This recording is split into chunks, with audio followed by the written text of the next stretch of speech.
a good stopping place for. We were introducing parabolic motion, which is two-dimensional motion. And I was talking about how those equations, although they look the same, there are some fundamental differences when you apply those equations to two-dimensional motion versus one-dimensional motion. So let's digress just a moment and remind you of certain properties, geometric properties that we need in order to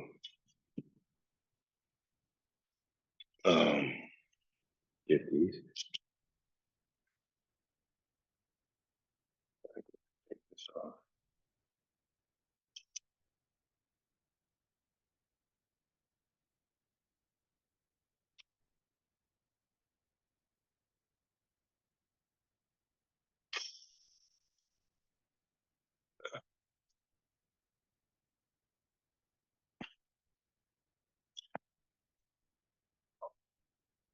So, geometry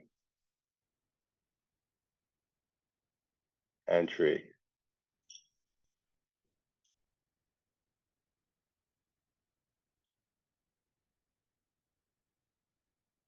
Review. Let's start with something pretty basic, a right triangle.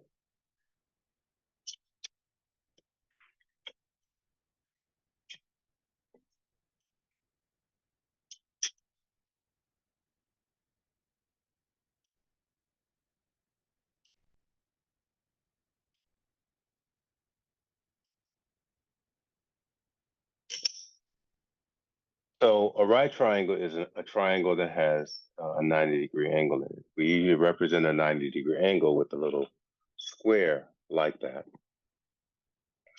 And I'm going to call these other angles alpha and beta.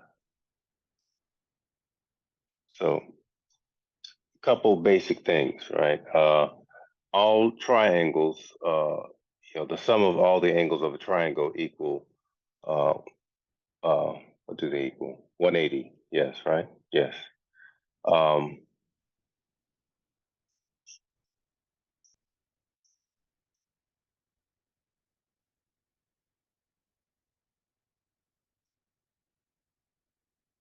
any triangle, actually.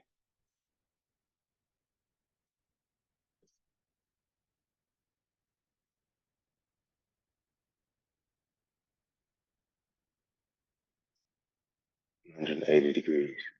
So in this case, 90 plus alpha plus beta equal 180 degrees. So alpha plus beta equals, wait a minute, am I saying that right? Duh, dude.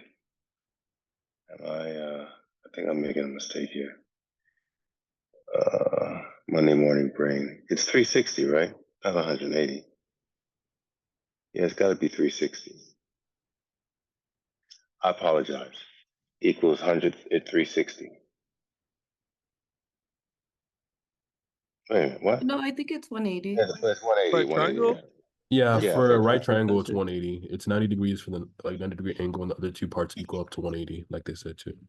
Right. Thank you. Yeah. So 180. So great. Which means that alpha plus beta equal 90 degrees. Yeah. Cool. And any two angles that equal 180 degrees are considered supplementary angles. So angles that add to 180 are called supplementary. Thank you.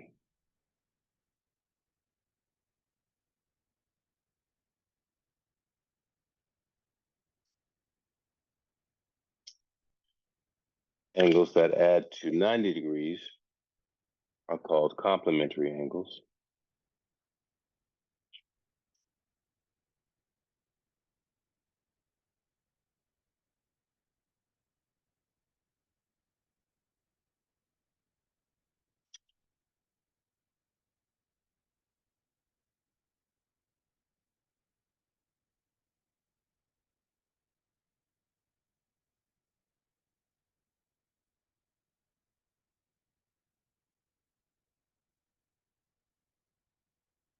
So in this case, alpha plus beta are complementary angles.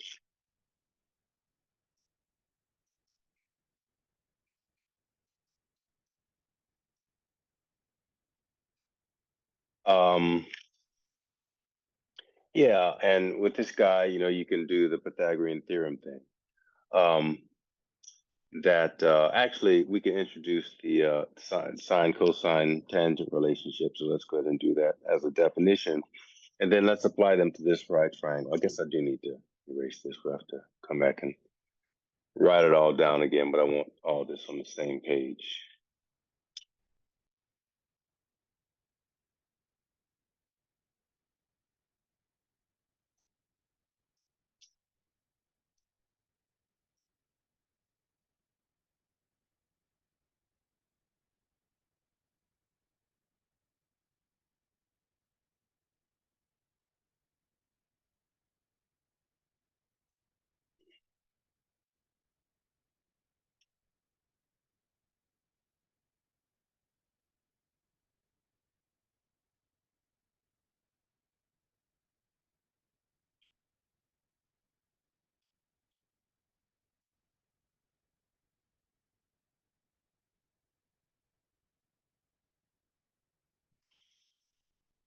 Yeah, so what was I saying? Yeah, so we can, if the sides of this right triangle, we call them, like in high school, right, when you are introduced to this, usually like A, B, and C, we'll have the hypotenuse be side C, this be A, and this be B. So the hypotenuse is defined as the side opposite the right triangle. I don't know who came up with the word. Maybe Hippocraticus. What's the guy? The Greek guy? I think he did. Hippocrates. Am I saying that right? Hippocrates. Yeah. Maybe. I don't know. I don't know. But I think the Greeks did. Actually, it was a Babylonian thing. They knew it before the Greeks, but the Greeks get credit for it. I guess Pythagoras. So, but I don't know why they named it the hypotenuse. I don't think it came from uh, Hippocrates. What hypotenuse? Hypotenuse is the side opposite the 98, the right angle, side opposite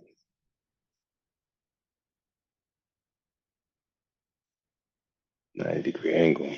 The other sides are called legs, the other two sides. So the sides opposite the complementary angles are called are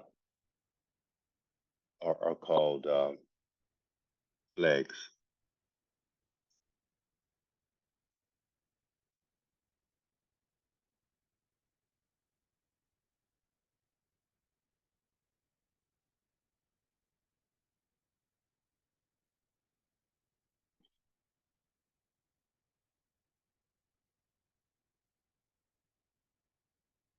The complementary angles.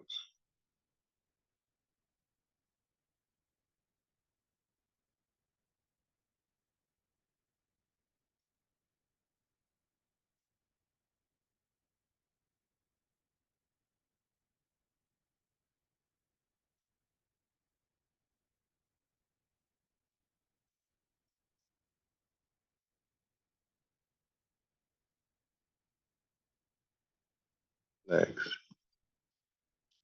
What else can we say? So yeah, we can apply the Pythagorean theorem. So for this guy, that the square of the side of the hypotenuse is equal to the sum of the square of the legs, and that is called the Pythagorean theorem. Maybe one of the oldest theorems.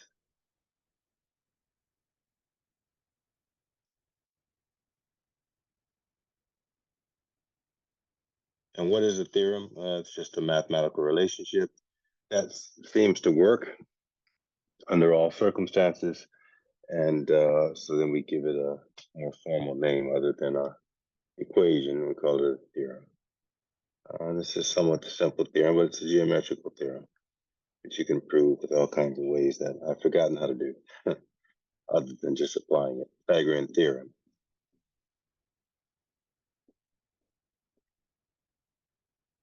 And we have the ratio of sides of a right triangle. We can have names for them. So the cosine of, I'm going to use just in general the angle symbol here. So the cosine, I'll write it out as well. Cosine of an angle is equal to the, what is it? The adjacent side over the hypotenuse.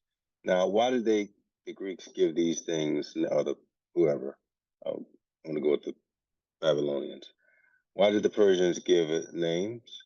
Um, because it turns out that it doesn't matter how large the triangle is, the ratios are still the same. As long as the ratios are still the same. So that's a significant thing. So they named it. So this is like kind of written out, but then the abbreviation is just cos. So yeah.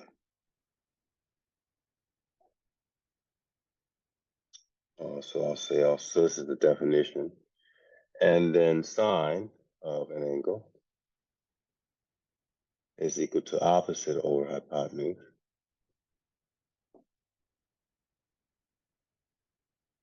And tangent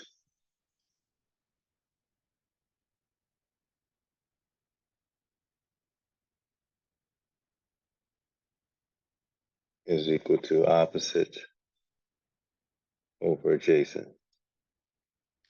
Now you have the cotangent, cosecant, all that stuff.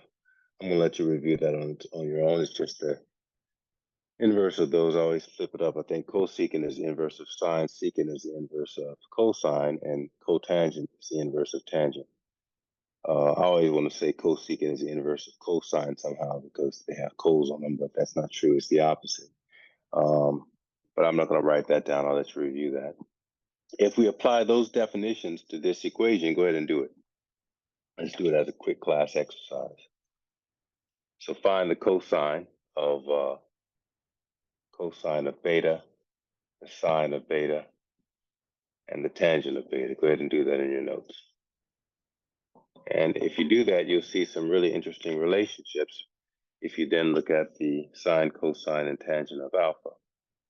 But so that we rediscover it here in class, please go ahead and, again, go ahead and do that yourself. All right.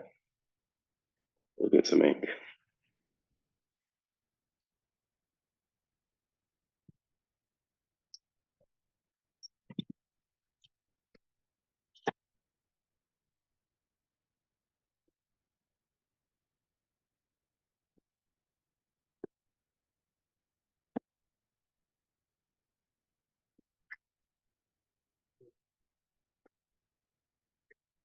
Run on the flag.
Okay.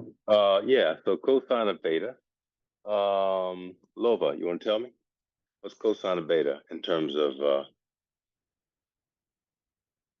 of these definitions here? Hopefully you can see them. Angle's a little low. Cosine of beta means opposite side from beta over the adjacent side. Sorry, the adjacent side of beta over the hypotenuse. Lova, are you there? Yes, opposite of cosine B would be. Sorry, I made a mistake. Cosine is adjacent over hypotenuse. So the adjacent side first. Um,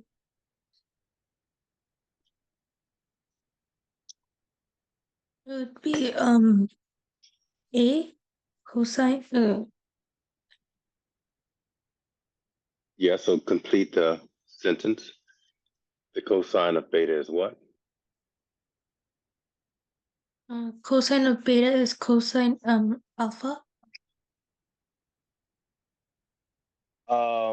So in those definitions, when I'm saying adjacent over hypotenuse, that means it's the name of the side. And that's what this language means. So here, you see this definition? Is that clear? Can you read it? Yes. So that means the adjacent side to that angle. And this is the hypotenuse. Right. So what is the adjacent side to be? It's not a cosine, it's just a side. What side is it? Beta.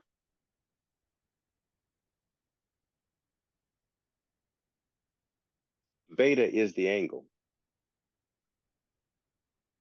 So you see, Hypotenuse. well, that is true. That is true. That's a good point that um, beta has two sides that are adjacent to it. The hypotenuse is adjacent to it. You're right. But uh, if I'm calling the hypotenuse the thing in the denominator, then when I say adjacent side, it's really referring to the other side that's not the hypotenuse that's adjacent. So what side is that?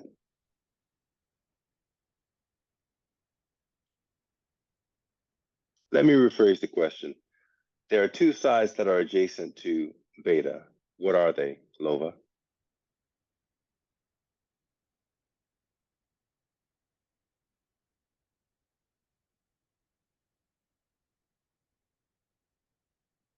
So I'm thinking that maybe you're not understanding what we mean by adjacent. I mean, I think you do, but I'm not sure. Do you fully understand what we mean by adjacent? Not really. Okay. So it's kind of like this is if you think of if it's kind of like we're enclosing the angle beta between two lines. And the two lines are lines that form the sides of the triangle. It's kind of like a corner, right? The corner has to have two sides that make it, right? Like the corner of this wall. I don't know, yeah, you can't really see it very well, but any wall has if there's a corner in a wall, that wall has two sides that lead up to the corner, right? Yes. Okay. Well, think of this triangle in that way. It's a corner and it has two sides that lead up to it. What two sides lead up to this fulcrum of the corner?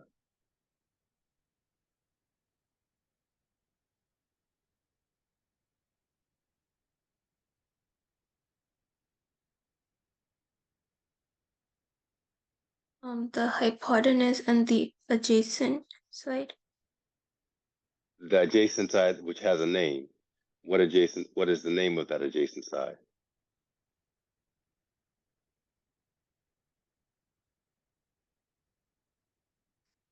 Okay, I think go ahead. A. Yes, so A does not mean adjacent. A is just the name that I'm calling the side. Both sides A and B are adjacent. Okay. Um, and when I'm saying here, the sides opposite the complementary angles are called legs. So what side is opposite beta? Side B. What side is opposite alpha? side A. So those, yeah, right. So whatever. And so those are sides. So yeah, angle beta has two sides that are adjacent to it, the hypotenuse and side A. But since I'm calling the hypotenuse, I'm not going to refer to it as an adjacent side. It's actually adjacent to both of the complementary angles, whereas the legs are only adjacent to one complementary angle or the other. But in the definition, when I'm saying adjacent, I'm referring to the sides that are adjacent to any of the complementary angles, but are not the hypotenuse. Why? Because I'm referring to the hypotenuse as the hypotenuse. So when I ask you, when you look at beta and someone asks you, what's the adjacent side to beta? They're referring to the leg that is adjacent to that angle, not the hypotenuse. Otherwise, they would just say hypotenuse. Does that make sense? Yes. Okay, so completed then, what is the cosine of beta in terms of the language that we're using here? Lova. The cosine of beta is side A. What does the definition say here, Lova? Right here. Can you see it? Cosine equals adjacent over hypotenuse. Okay, but is that what you just told me? No. So try again. Cosine of beta is what? The cosine of beta is adjacent over hypotenuse. Awesome. So in the language that I'm teaching you, when I give you a symbol like this, that means a number. These are numbers. So it's true that the cosine is the adjacent of the hypotenuse, but in this particular triangle, they have names. They basically numbers associated with them. So one more time, give me the cosine. So here, when I'm using that angle symbol, that represents a symbol. It doesn't mean a number. And when I write out adjacent and hypotenuse, obviously that means something that represents a number, but it's not a number. Here, these are numbers. Cosine beta represents an actual number. So one more time, but so your answer was correct in terms of the definition, but I'm asking you to apply that definition to this particular triangle and give me the cosine of beta in terms of the numbers that represent those legs and the hypotenuse. So last time, it's a chart. Cosine angle A is equal to adjacent over hypotenuse. That's what you just said. I'm asking you to do it again and use beta as a number. A, B, and C are numbers. Those are the numbers. So give me the answer in terms of beta, and the names of those numbers, A, B, C, or whatever applies.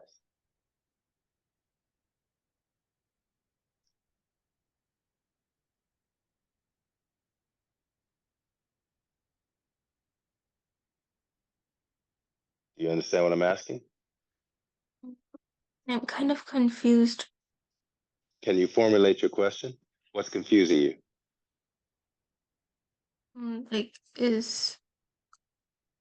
I don't know how to put it in.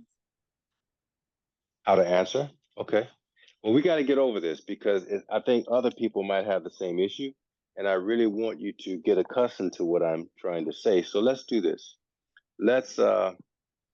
If I were to replace all these things with, like, let's say that, and I don't want to if I put numbers because I don't know what the values are.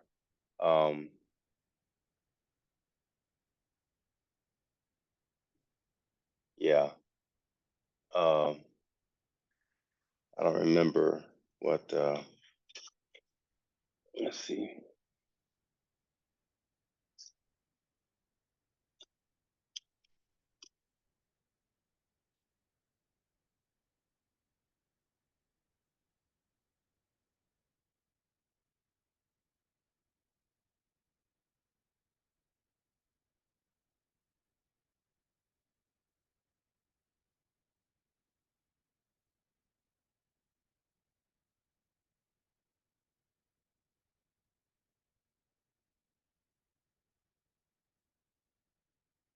Mm.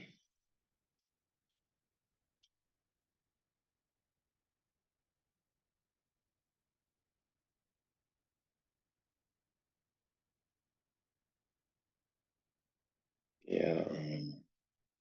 Professor, someone in the chat is saying something. Oh, You could use 3, 4, and 5, Professor. I think that was that yet? It's 3, 4, 5. Yeah, thank you. Couldn't remember. So thanks a lot. Yeah, so that's probably the simplest one. So let's make the angle the hypotenuse 5.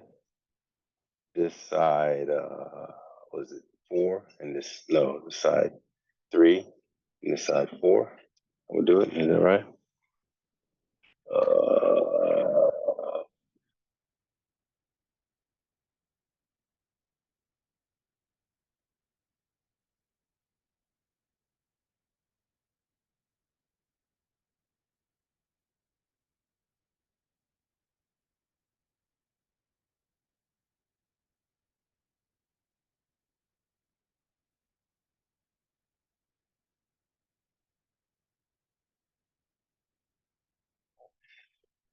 Um,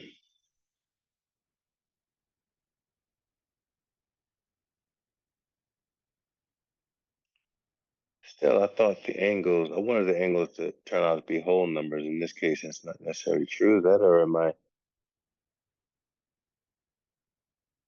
forgetting something?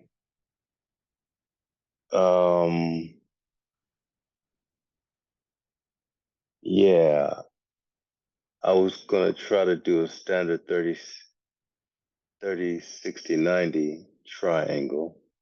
If I did that, okay, so 30, yeah, I wanted to do that.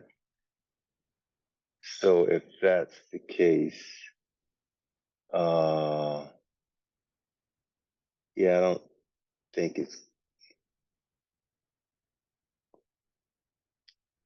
that works out for the Pythagorean theorem. That's true, but kind of equal numbers. But I wanted to try to make it both something like a 30, 60, 90. Yeah, I'm not going to be able to do this really quickly. Let me just say this for all of you. What I'm asking you, let's just go back to this. I just want to, so this is A, and this is B. So what I'm asking, Luca, is just simply this. Cosine of beta in terms of these symbols that represent numbers is just going to be A over C. Right. So it is what you said, but I want you to get used to seeing those as numbers. Also, because if we do that, there's going to be some pattern symmetries that pan out here that are not so obvious. You don't kind of write them like this. They're still there, but more obvious if you just write them simply like this. So go ahead. Who is that?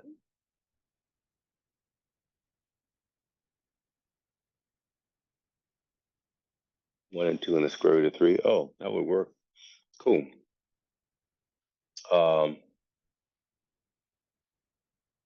Yeah. So whereas the hypotenuse is the square root of 3. Yeah, That works. it would be. Yeah. So 1 over the square root of 3. So 3 square root inverse.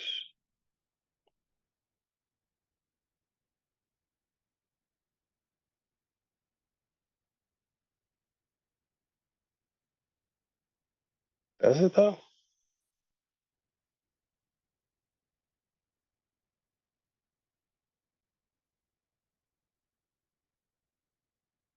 Wouldn't 2 be the hypotenuse because square root of 3 is just a little bit bigger than 1? Oh, Yeah. I'm sorry. Yeah, I got it confused. Sorry about that. Right. So then the cosine, so like cosine would be 2 over square root. Yeah.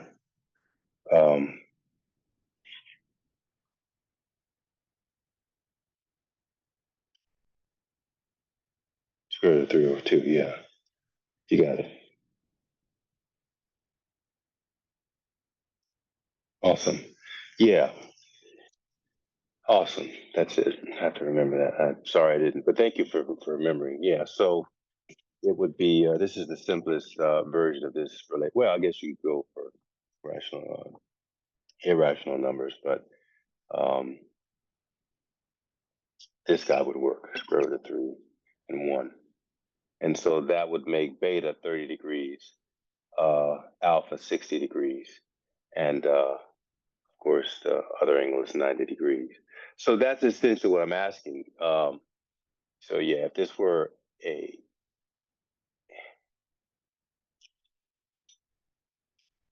30 and 60, yeah. So yeah, so that's what I'm asking, Luca. Like, so I really do want you to all to get accustomed to thinking of symbols as numbers when you give some sort of constant as there. So yeah, if I had said cosine, what's the cosine of 30, you probably wouldn't have hesitated. You would have just said square root of 3 over 2. Right. So I'm still, even though they're symbols, that's actually what I'm asking. I guess we could go ahead and do it, but for me, somehow, I think I'm somewhat dyslexic. So if we do this in numbers, it's just a little bit more confusing for me. But not everyone is. There's the opposite for some people. Let's just, since we have here, let's just go ahead and do it. So then the sine of 30 degrees is going to be what? Go for it, Christian.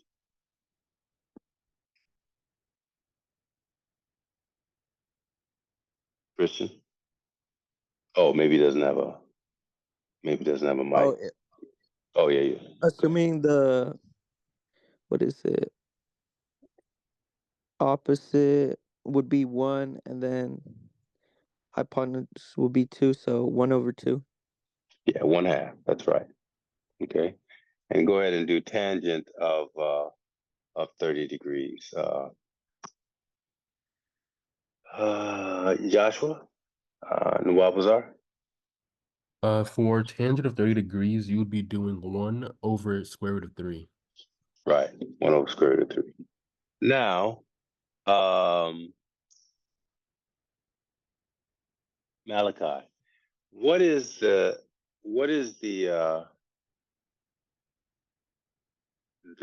cosine of 60?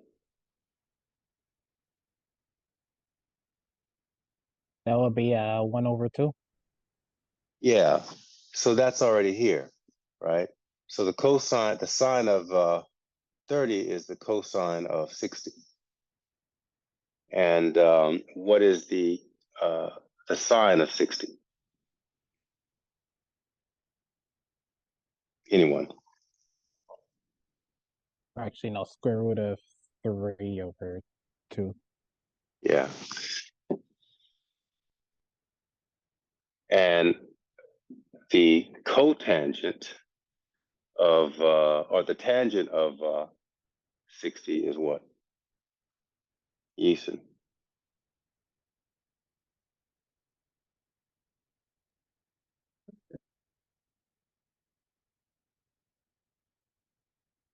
Say it. Yeason, you have a mic? No? Hello? Yeah. Yeah. The cotangent of, or the tangent of 60 degrees is what?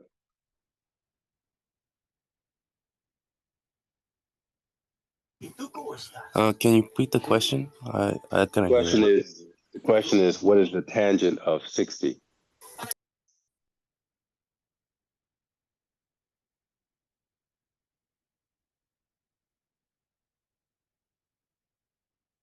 What is the tangent of 60 degrees? In degrees or in radians? Just in the ratio of the sides of the triangle.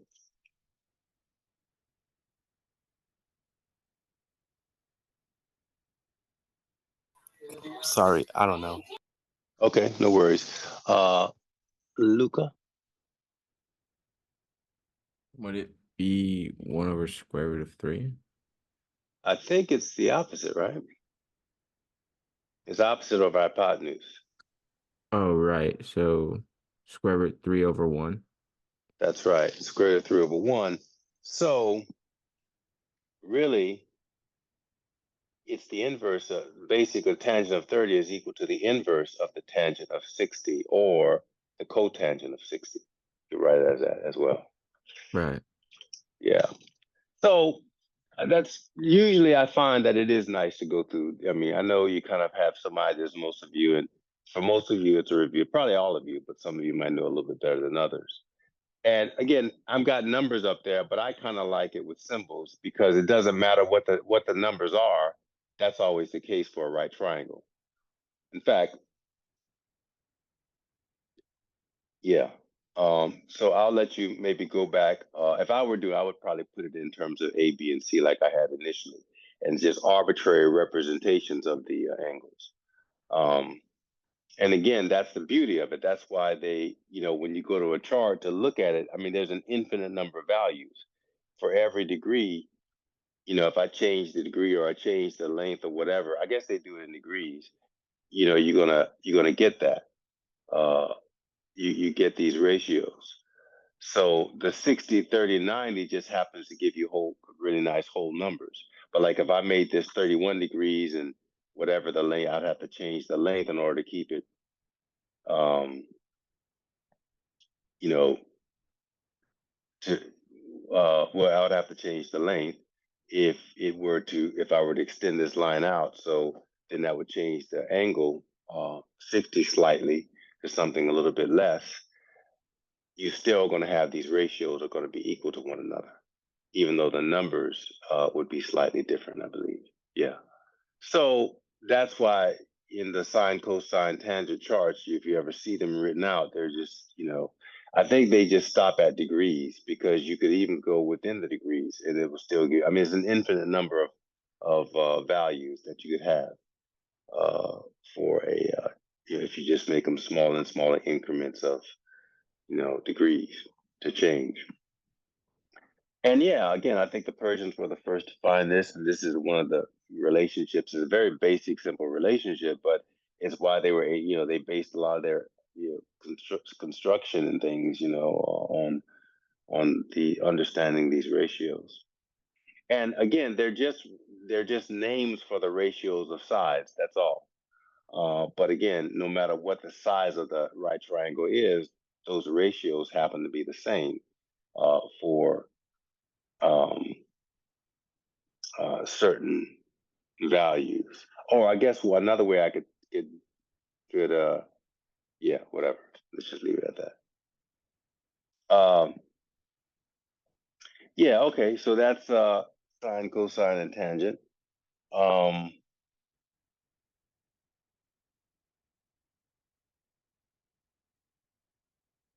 And there are a couple other things that we use a lot in physics. I forget the names of these things, but like add angle formulas or whatever. I think that's something. So it's where you have cosine. So cosine of A minus plus B, for example, is going to be equal to cosine A cosine B.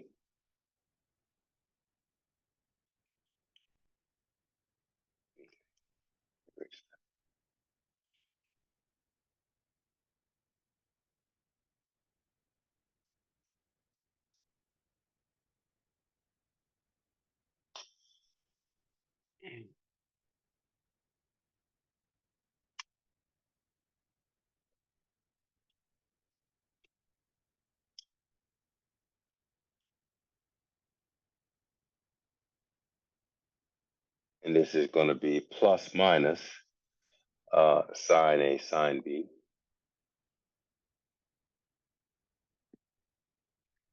sine of A plus minus B is equal to sine A cos B plus minus cos A sine B.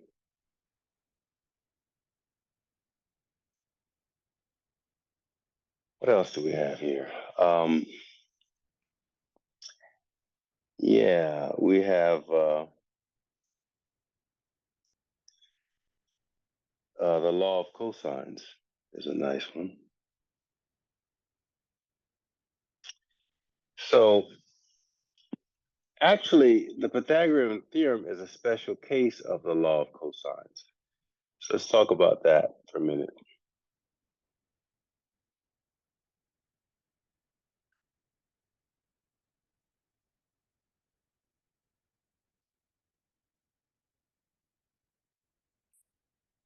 So let's say that you have a triangle that is not a right triangle, which means that all of the, so you'll have two complementary angles, but still one, so wait a minute, am I saying, so complementary or supplementary, I think I defined that right, but yeah, acute and obtuse, right? So acute angles are angles that, we should probably put that definition up as well. Acute angles are angles that are less than 90 degrees.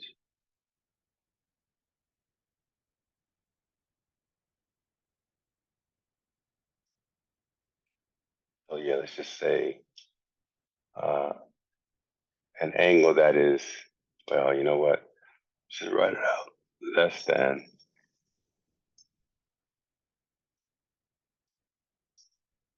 90 degrees. And an obtuse angle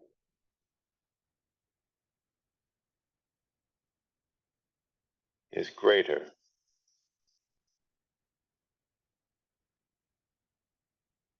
than 90 degrees.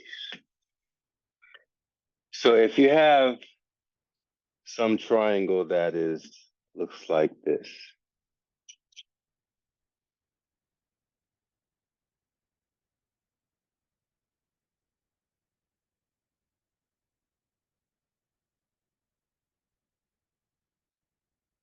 where no angle is 90. Let's go ahead and label these sides. So this will be B, this will be A, and I'm going to call this guy C.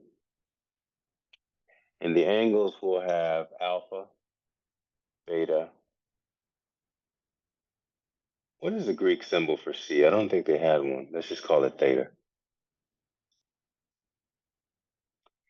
So the law of cosines says the following. Let's take any side. Let's say this side. Beta, if I square that side, B squared is going to be equal to the sum of the square of the other two sides, A squared minus or plus or minus. It should be Plus. C squared minus A squared equals B squared, since C is the hypotenuse in the situation. Who's talking, Joshua? Okay, Yeah. Joshua, there is no hypotenuse in this. Oh, okay. Right, because the hypotenuse is only the side opposite a right angle, and there's no right angle in it. Okay. Yeah. But what I will show you, as I said a moment ago, is that the law of the Pythagorean theorem is actually a special case of what I'm writing here, which is the law of cosines.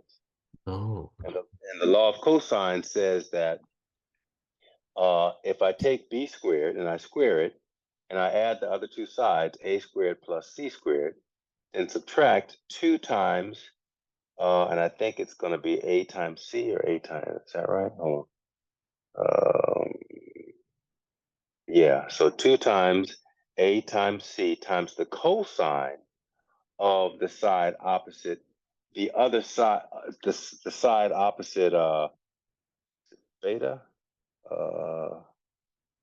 Yeah, so the side opposite the one that I'm adding. So cosine of beta. Is that right? Yeah. I think that's right.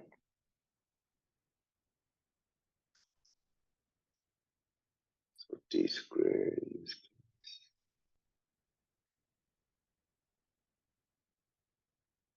Let me check that real quick.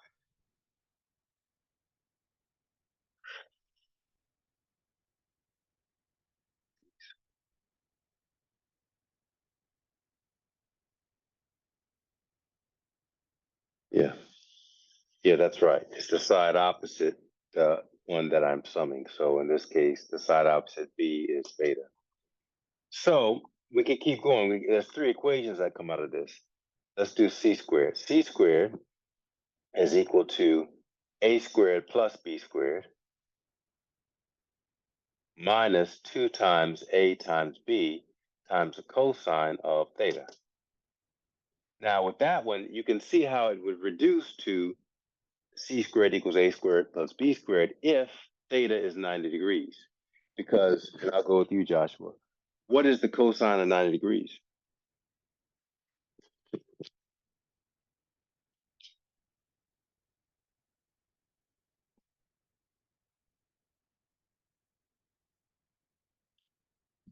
If you don't remember, plug it into your calculator.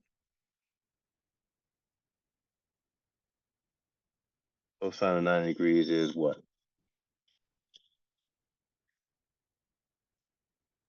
Sorry, my mic was not working. 0. Yeah, 0.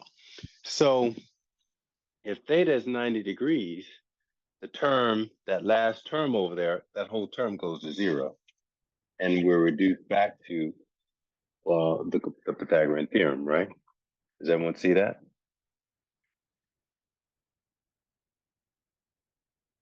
Yeah. Yeah. So that's just nice to know that this, the Pythagorean theorem, it comes from, it's a special case of a more general, it's a special case specific to a right triangle that is a special case of a more general relationship that applies to all triangles, i.e. the law of cosines. And finally, we have the other equation for, I guess, a. So a squared would be equal to, so it's the other two, b squared plus c squared minus 2bc times the side that's opposite a, which is, or a cosine of that side, which is cosine alpha.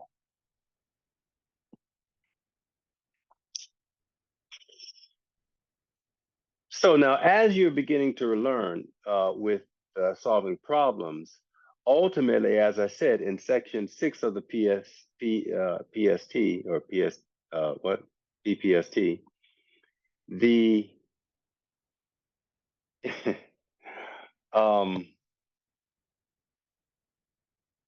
we ultimately are trying to find a system of equations that we're going to solve. So, and as I told you, I've been saying, repeating again, we get those equations primarily. The first thing that we will look at are physics.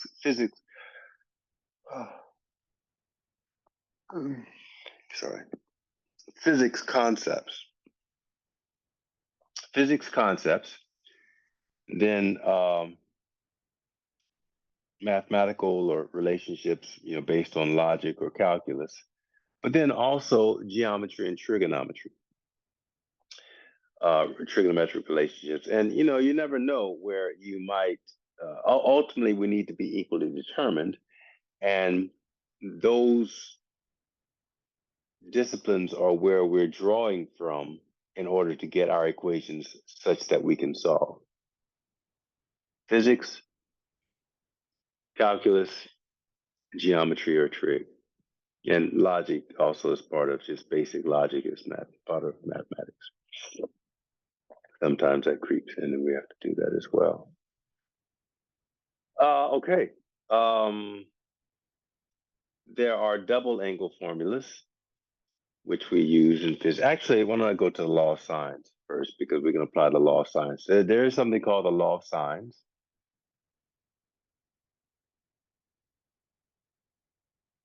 And since I have this triangle up, I can apply it to this guy. this one here. And the law of sines, it just says that in this case, for example, the sine of theta,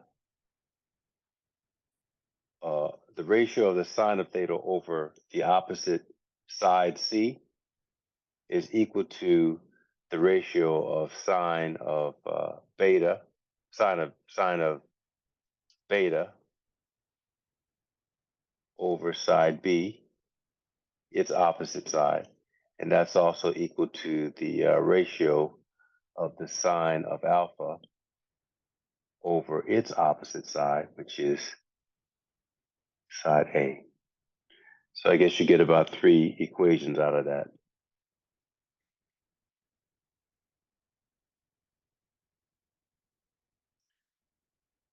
And as I was about to say, we have some things called double angle formulas, which are also useful.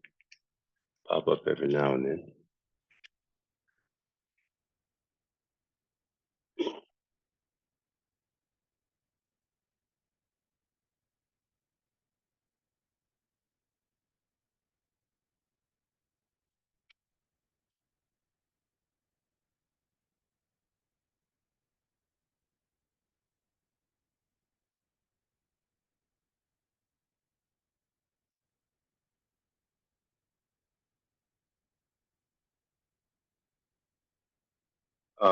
And those are sine 2 theta, when we use. We'll actually use this later on today in a derivation. Sine 2 theta is equal to 2 sine theta cosine theta.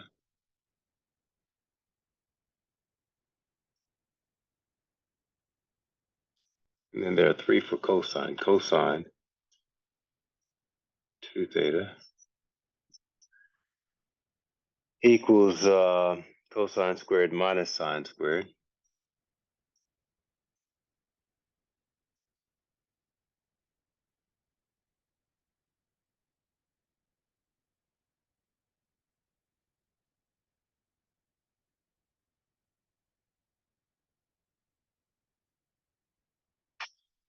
Um,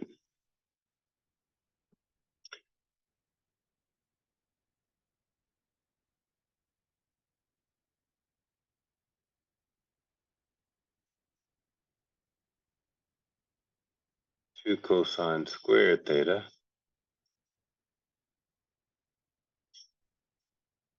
minus 1 and cosine theta equals 1 minus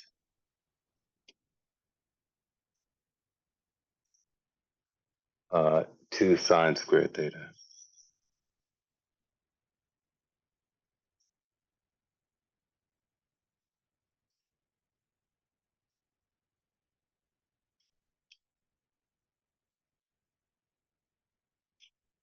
Yeah.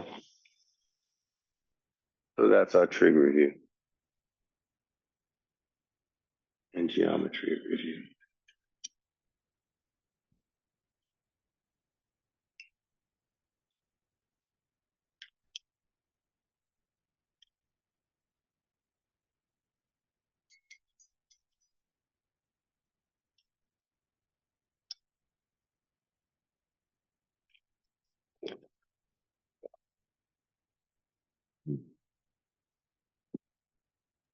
Sorry, Professor, could you just move a little bit to the left? Okay. Yeah, sorry, thank you.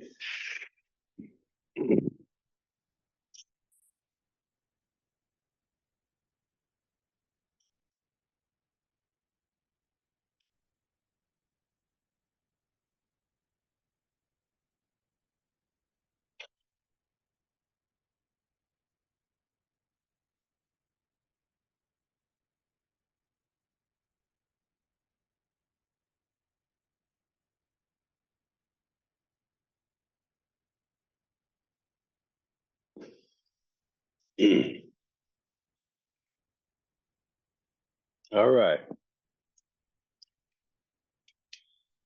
15 minutes before our break, I want to review something else, though, before we be nice to tuck it in here in 15 minutes.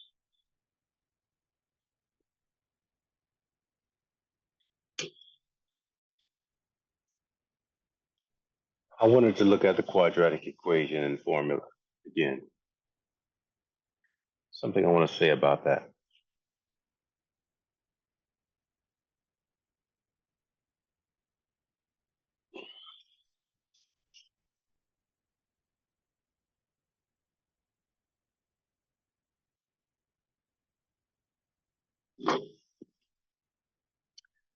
So, I thought I used to don't have as much of a glare. Oh, I know why. It's probably because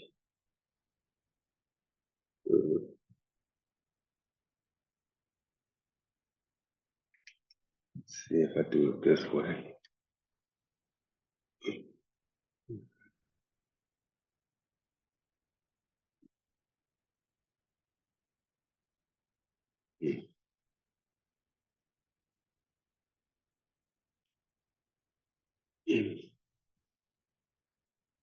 Sorry about this. One second.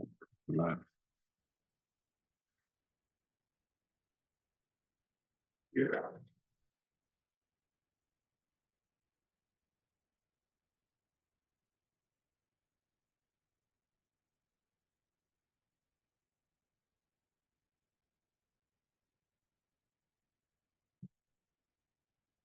This kind of shit back then.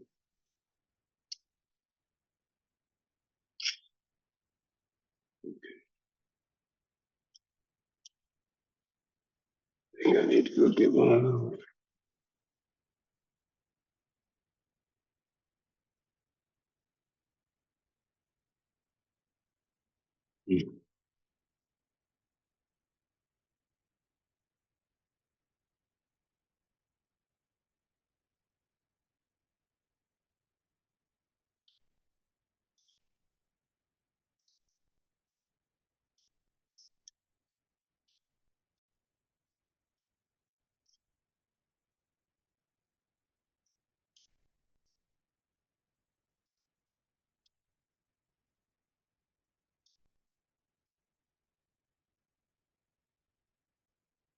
Yeah, sorry about that.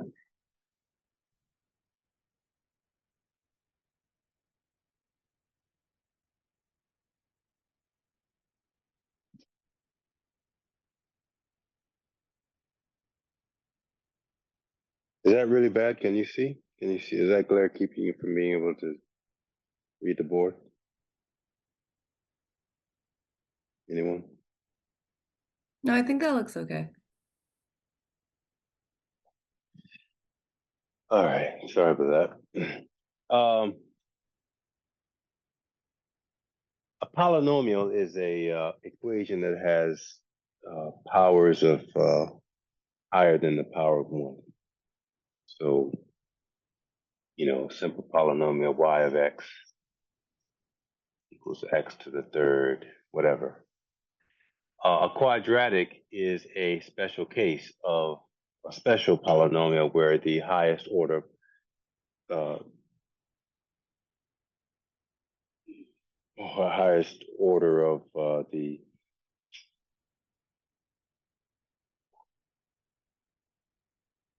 independent variable is raised to the second power. So the classic polynomial equation, classic quadratic equation is y of x is equal to some constant times x squared plus I'm saying this right, ax squared plus bx plus c.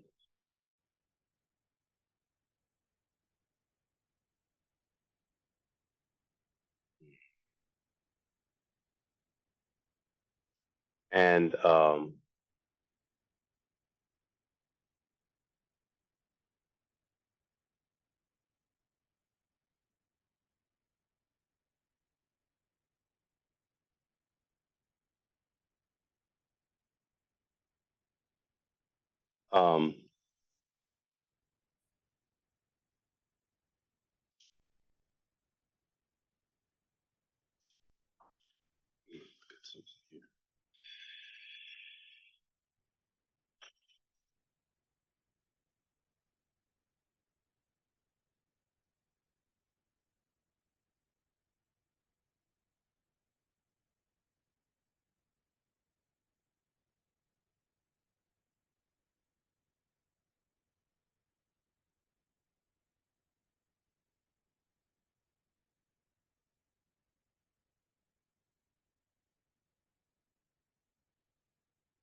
Yeah, right. So I'm telling you all to be specific. Actually, technically, what I wrote here is a quadratic function because I'm making it equal to some function y of x. So let's be specific. This is a quadratic function.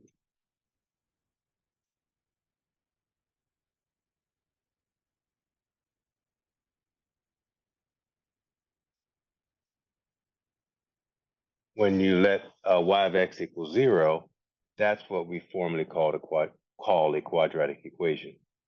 So they're slightly different. And what we normally work with a quadratic, what I'm be working with here is a quadratic equation. Yeah, I actually forgot about that.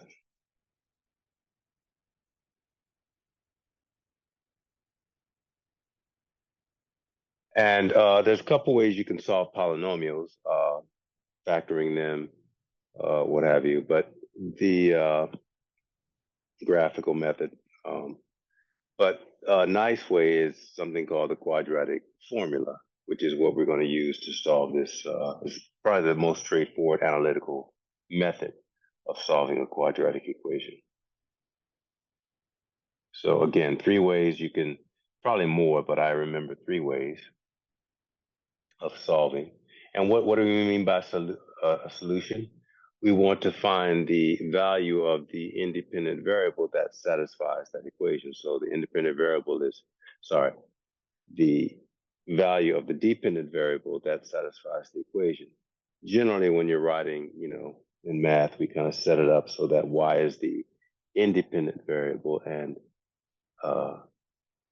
what? Sorry, what?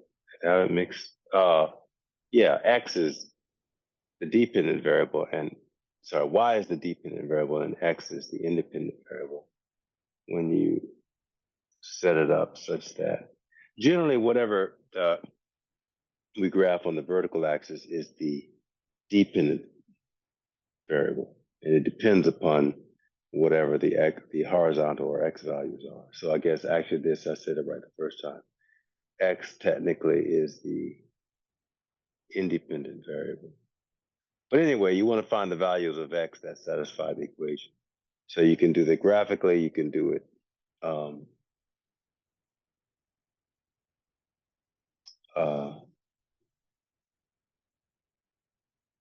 by factoring, or you can do it with this formula.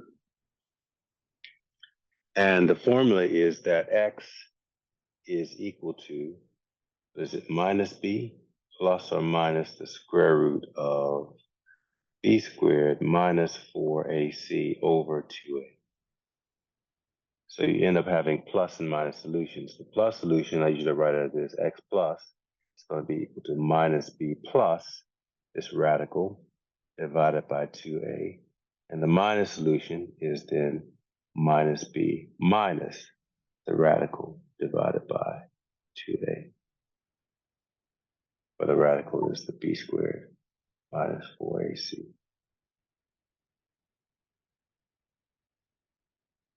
Okay. What I would like to do is to apply that situation to this problem we did last week. And if I remember correctly, we had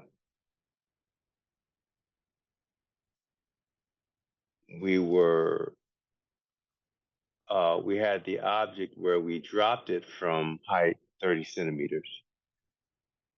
So we knew the initial position and the initial, either drop it or throw it down. It doesn't. I guess if we drop it, then it simplifies to something where we didn't have to use the quadratic formula.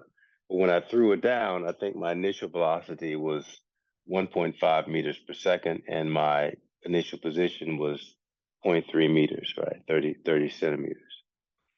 So we did other methods of solving it at the time. I specifically want to go back and do the quadratic right now because I just want to point out a few things. So let's go back. So you have the answers. We already know the answers, whatever it was. I don't remember, but you have it in your notes. And so let's take a look. So we had our equations of motion, right? They were for accelerated motion. the second equation that as I write them down in the order in which I normally write them, which I told you was the most powerful equation, is this. It was y equals y naught minus or plus v vy. Now this is the way I wrote them, minus 1/2 g t squared. Now, if the initial position is 30 is 0.30 meters, and the initial velocity vy naught actually was a minus 1.5 meters per second. So what I'm gonna do is I'm just gonna take the magnitude of that guy, and because I threw it down, that's why it's minus. I'm gonna go ahead and change this sign here. That's the way I would do it. And then there's yeah. But you could you could keep it positive, put in the negative sign if you want, whatever you want to do. But I have an issue with kind of mixing up minus and plus signs, which is why I like to just deal with the symbols and in the end get the analytical solution such that I will solve it. I didn't put in the numbers in the end. Now I want to get this in the form of this equation here. So what I need to do is to take the y over to the other side. So if I do that, I'm going to have, let's number the equation. I'm going to have 0 equals y naught minus y. I'm going to put that in parentheses, minus vy naught t minus 1/2 g t squared.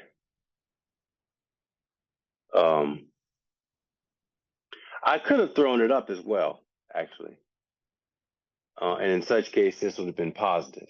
But since we started the problem, let's just go for it. Go ahead and finish. So now,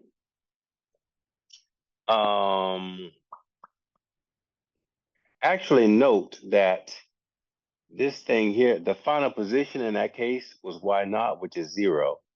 So I do like to go ahead and evaluate the zeros. So I would just say 0 equals, now I'm going to rewrite all, actually if I do that, it just turns out to be positive, doesn't it? And I don't want that because I could just, well, it doesn't matter. Yeah, so if I do that, my y, yeah, I'm just going to call that h, right? That's my initial, because that's what we called it the other day. So the known values are y initial, y final, which is 0, and yeah, y final was equal to 0, and initial velocity, the magnitude is 1.5. Since it's going down, I'm gonna call it negative. So I can simplify this to putting in h here. I would have a minus 1/2 gt squared, a minus vy naught t, and a minus h. I could factor out, multiply through by the plus there. The minus 1, and so basically 0 equals 1/2 gt squared plus vy naught times t plus h. Professor, Yeah.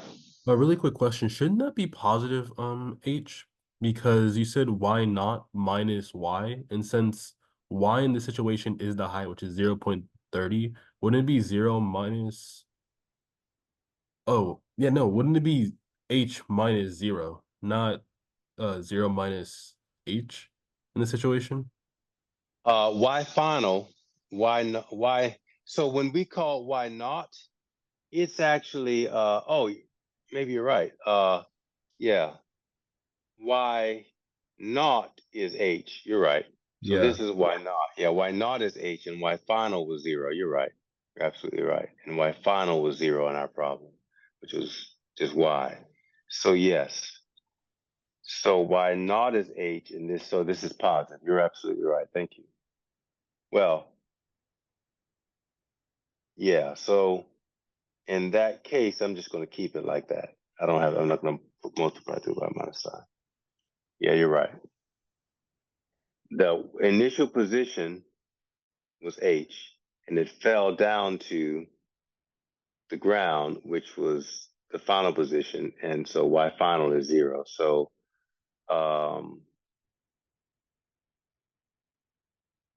yeah. So H minus 0, you're right, is positive. It's positive H. Okay, good. I like it like that. I'd rather the signs not be all the same. Okay. Thank you for that catch. Thank you. So what we have is basically A is equal to minus 1/2 G. The coefficient of the, so that's the coefficient of the quadratic term. The coefficient of the linear term is minus Vy naught. The coefficient of the constant term, and remember, this is kind of like a t to 0, and a t to 0 is just 1, which is a constant. We just don't write it there, but you can think of it like that. So the constant term C is just equal to positive H. Now we know what those values are then. Those values are going to be minus 9.81 divided by 2.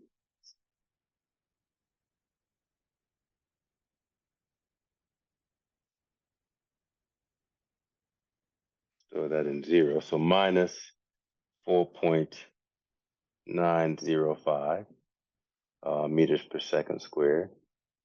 This guy is minus 1.50 meters per second.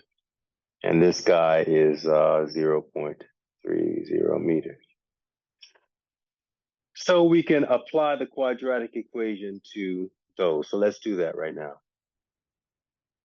So if I want to get t, let's do t plus. T plus is going to be equal to minus b. So minus and a minus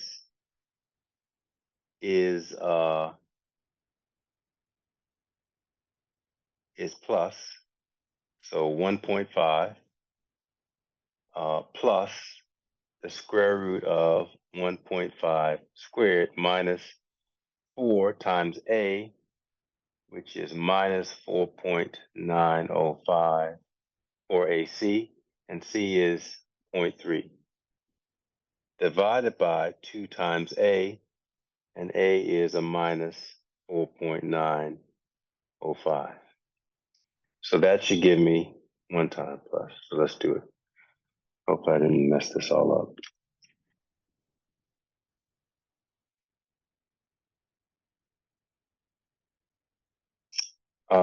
Recall 0.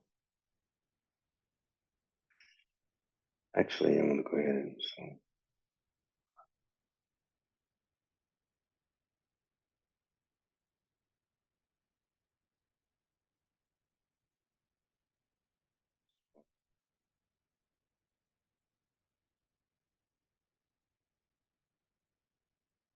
okay, so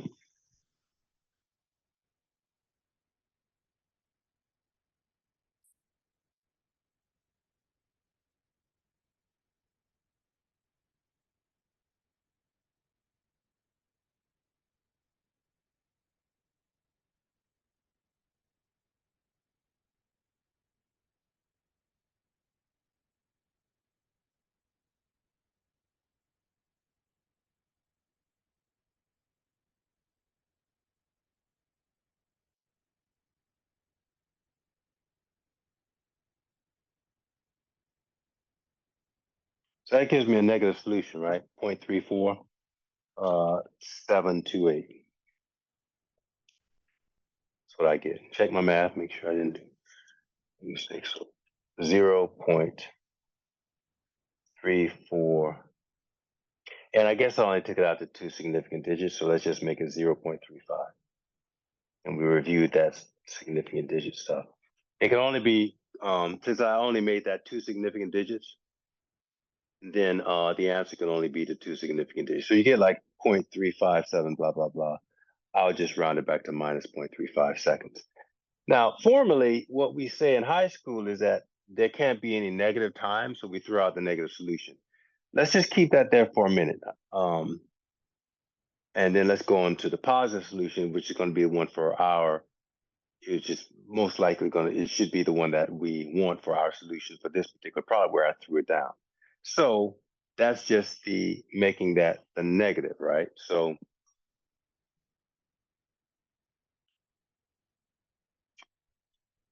T minus, in this case, is equal to 1.5 minus all this stuff. So 1.5 squared minus 4 times 4.905 times 0.3 over 2 times minus 4.905. Okay, so the minus solution in this case is going to be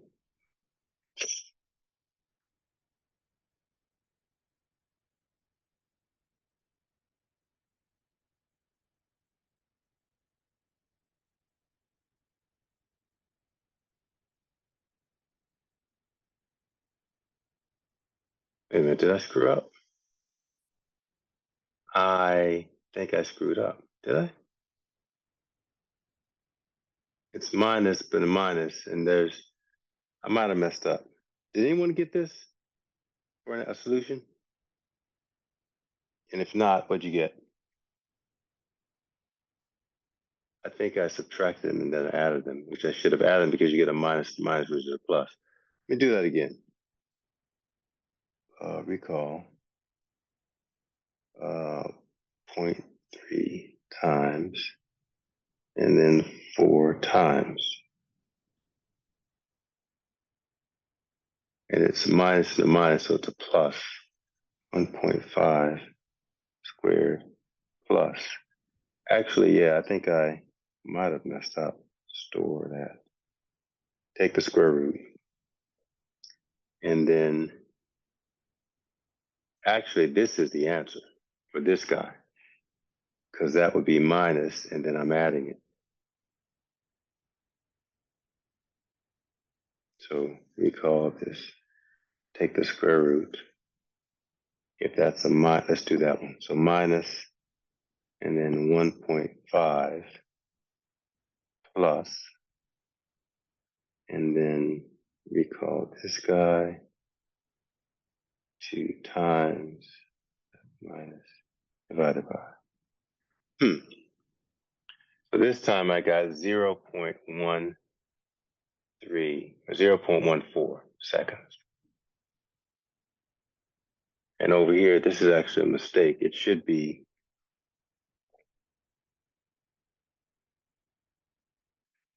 1.5 plus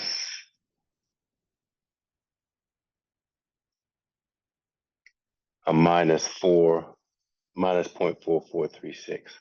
So like a minus, if I round it off, a minus 0.44. So technically then, since we can't have a negative time, I mean, that doesn't make sense in reality, I would say that that's the time it takes to throw it down at that speed. Now, I think we did that. We should have already done this. So did we get that the other day? We didn't work out the time, maybe. I don't know. I don't remember. But at any rate, let's go with this first. Does this check out with everyone? Actually, this Yeah, was we got that last time. We got 0.14 seconds. Okay, good. Good. So minus 4 and then minus is in there. All right, awesome. Now, what I want to show you is that I don't think we did like when we threw it up, did we do the total time? I guess we did do. Yeah, we did that, didn't we? When we threw it up, did we find the total time for it to go up and come back? I guess we did. Or did we just find the velocity? Anyway, we could have. But did we? Who was just talking just now? Was that you, Sarah?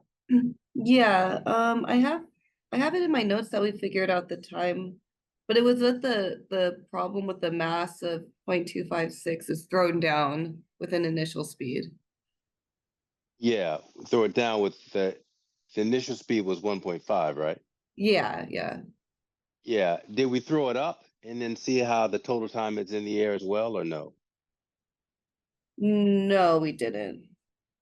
Okay, because I think we ran out of time. What I want you to do is actually, why don't you do it right now? Once you go back and because we found, what did we find? We we threw it up and we found something. What did we find?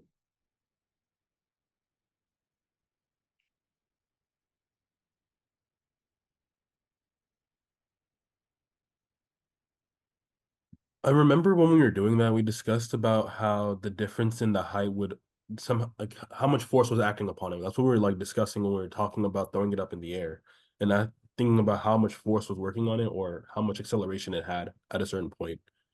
I don't Yeah, remember the whole conversation though.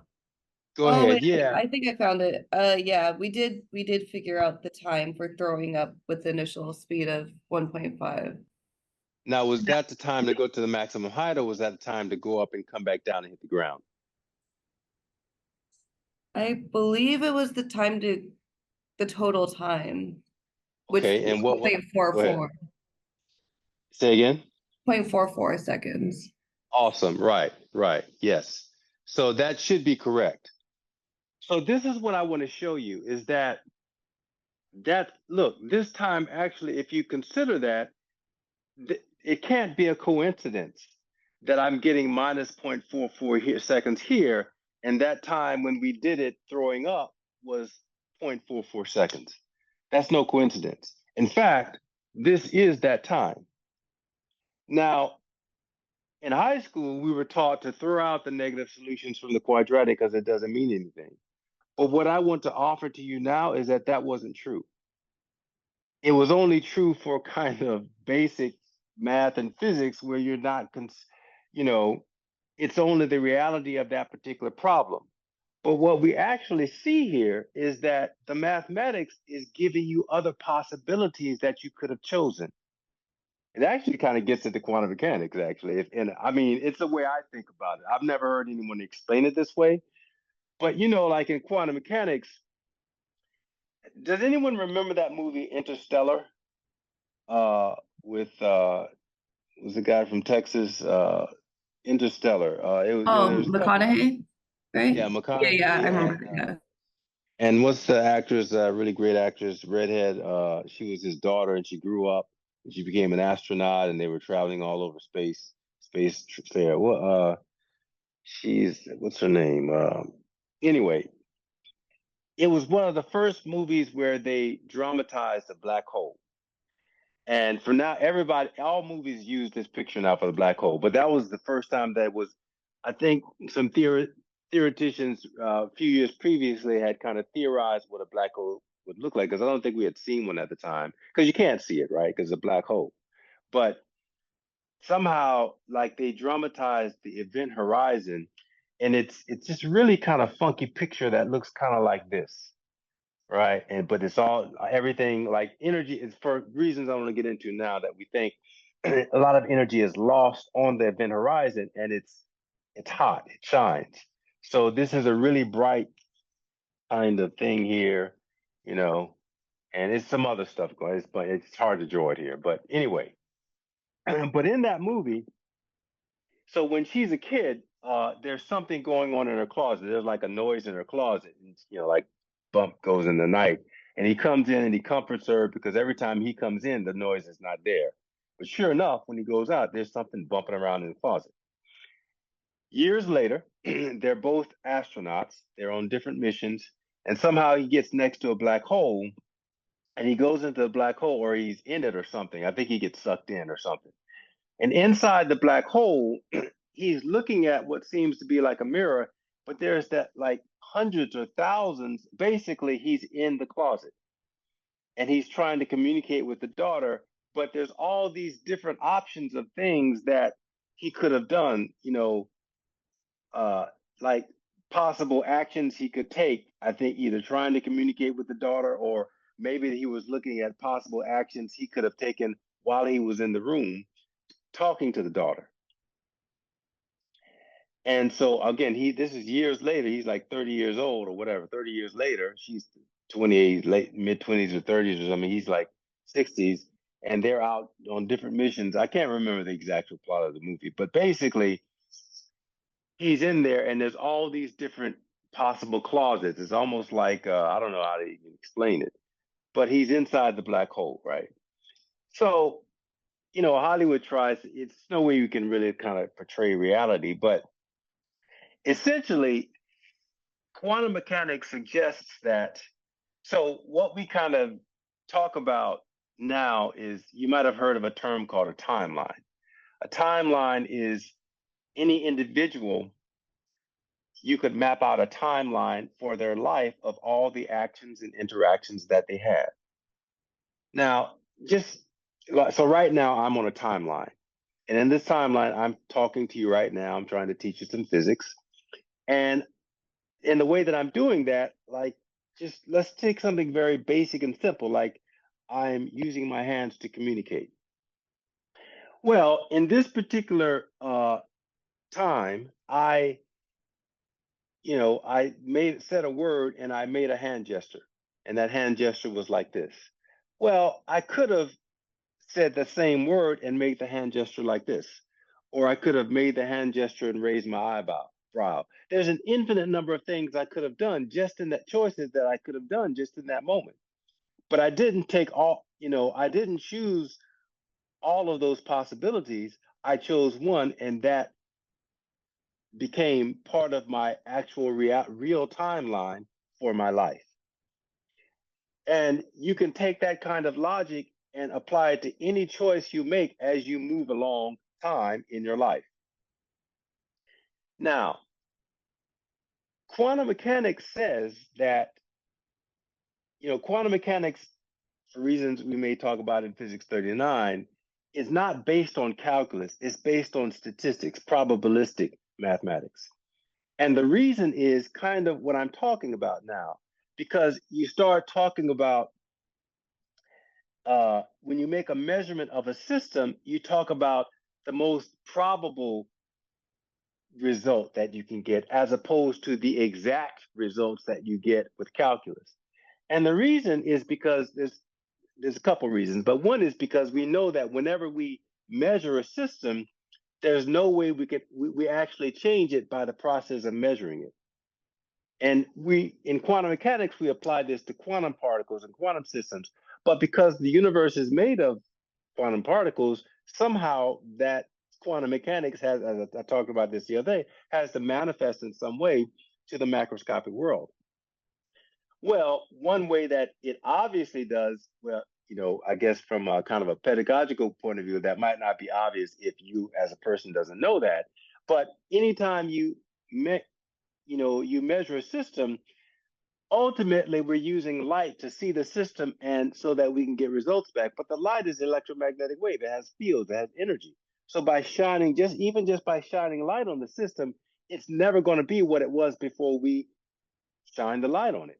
So just the act of measuring it, the information that we get back is always going to be errored because we had to shine the light on it and change it in some way in order to interact with it.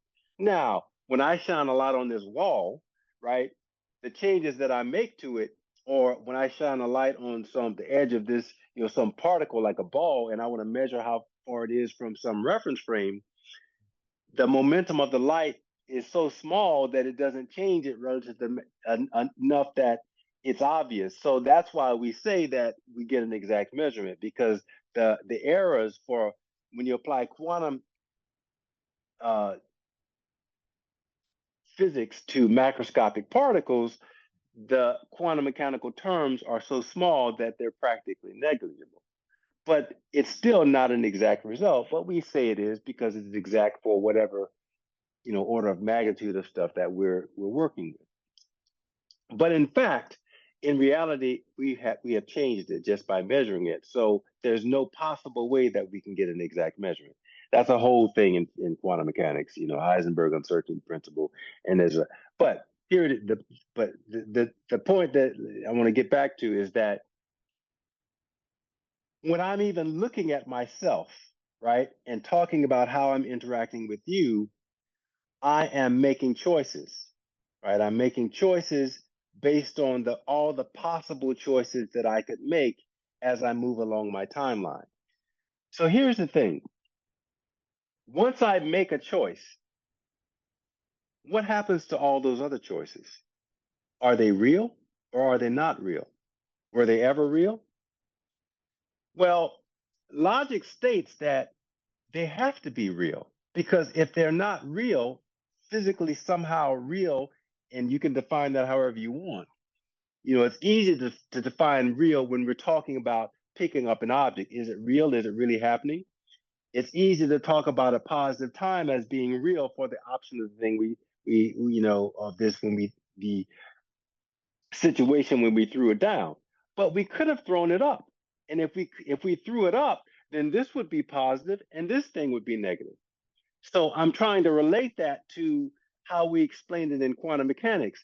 The choice that I'm about to make when I make this next word, I'm talking, so it's hard to, but like the choice that I'm about to make, if I want to make a choice of saying a word and putting my hand out versus saying the word and putting my hand on my chest, before I make those choices, both of those choices have equal chances of happening. In quantum mechanics, we would say equal probabilities of occurring. Once I make the choice, then one has 100% possibility of actually happening. The other is not because it didn't happen. But does that mean it doesn't exist anymore? Well, logic says that that doesn't make sense because if it doesn't exist because I didn't make it, it couldn't have existed as a possibility for me to make it. So where do all those choices reside? They've got to be real, even if I don't make them. And if I do make one, that doesn't negate the reality, however that was before I made the choice, of those choices of which I did make the choice. So where are they? They're somewhere in the universe, I guess. Maybe they're on an alternate timeline for my life. I don't know. We don't know. As far as I know, we don't know. But quantum mechanics says that they must be real and they must exist. So in Interstellar, when he went in the black hole, that's what he was looking at. He was looking at all the possibilities of things he could have done 40 years before, whenever it was in that instant when he went into his room to comfort his child. Now, they didn't get into all of that in the movie. In fact, most people probably didn't know what that was supposed to, unless you were a physicist and know quantum mechanics, you would have no idea. It's just beautiful and it kind of makes the movie look nice. But I thought it was really interesting because it's the first time that I had ever seen, it just took me 20 minutes to try to, or not 20, but 12 minutes to try to explain this to you. It's kind of a complicated thing. In fact, I'm not even sure I even now, understand everything about quantum mechanics. But I had never seen an attempt in any movie anywhere to try to address some of these more complex issues and realities that quantum mechanics suggests. And I thought they did a really good job, right? Because you didn't really have to know all of that to kind of understand or at least enjoy the movie. But I still thought it was really interesting. That movie was on so many levels. I thought it was really good, and enjoyed it quite a bit. So now maybe you can go back and take a look at it. Does anyone remember what I'm talking about? The scene in the movie? Yeah, I remember. I remember thinking that too. Yeah. Yeah. So that's what they were talking. So the reason I bring all of that up is coming back to this. I look at it very differently than the first time I learned this stuff when I was, I don't know, fifth or sixth grade, whatever, because I don't see this as like, in fact, if you go to any problem you've ever worked with a quadratic equation and you get the two solutions and you look at the one that you've thrown out and look at it from this perspective of the discussion that I just had with you, you're going to get a very different point of view about it, right? Because maybe, I think you can make at least some kind of argument that maybe the algebra here is actually trying to give us some hint of the quantum mechanical probabilities or possibilities of reality. In this case, you've got one of two options. You get everything else being the same initial position, the same magnitude of velocity, but I have an option of throwing it up versus throwing it down. We also have an option of throwing it at different angles, right, as well. But let's just say we're now up and down. This solution is giving me all the other. It's kind of like we're seeing the possible, the physics and the solution of the other possibility that we could have taken, as long as we keep our angle zero, meaning the angle relative, or I guess 90 degrees, or zero relative to horizontal. It's giving us that other possibility of what that time would be. And I think, and again, that's why I refer to that as the most powerful equation, because it's giving you answers of things that could be a reality, but weren't because of the choice that you made. And certainly none of the other equations can do that. None of the other ways in which we solve the equation will do that. So just keep that in mind. Don't be so quick to throw out, or at least not consider, the meaning of the other solution you get in the quadratic from this point on, because from a physical point of view, it's pretty much going to mean something. And may even be saving you work, if you're asked to change the problem around a little bit. So cool. So I like to talk about that with the quadratic equation, give you a slightly different perspective about it. Okay, so I went over the break by talking about all that. I hope that you found that a little bit interesting and it wasn't a waste of your time. But certainly with the quadratic formula, be aware of that now. Okay? It's like what you were saying about how mathematics is the language of physics. So that equation is kind of giving you like the either or option, right? I guess because of the positive and negative. Yeah. Okay. Cool. Absolutely. Yeah. That's the way of thinking about it. That is useful, very useful information. Now that you kind of see it, from now that that's been pointed out, it's giving you the either or. Yeah. Well, the scenario here where we have, think of a projectile fired at an angle from the ground, and it's fired at an angle relative to the ground, or, it doesn't have to be, we don't have to use examples of weapons. It could be a golf ball being hit off the ground, football being thrown, kicked, baseball being hit. Generally, those don't happen from the ground level. When very rarely anything does, to be honest with you, even projectiles. But let's assume that it's from the ground level and that we are shooting it at an angle relative to the horizontal, that we will call that angle theta. Now I'm going to illustrate the vector that I draw here will be the velocity vector associated with this projectile.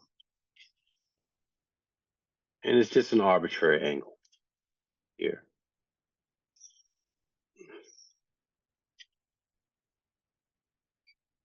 So that is the initial velocity, the velocity that the projectile has, right here at y equals 0 and x equals 0 at my origin here. And it's making an angle theta, not being the initial angle, with the horizontal, the ground.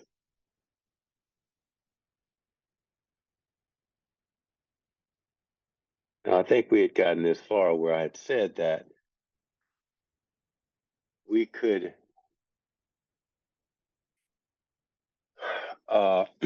we can drop a perpendicular. So what I mean by that?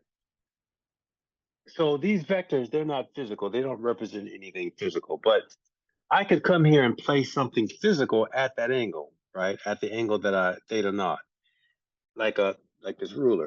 And if I were to have a flashlight or something, I could shine the flashlight down and it would project a shadow that makes a perpendicular line, perpendicular angle with the horizontal.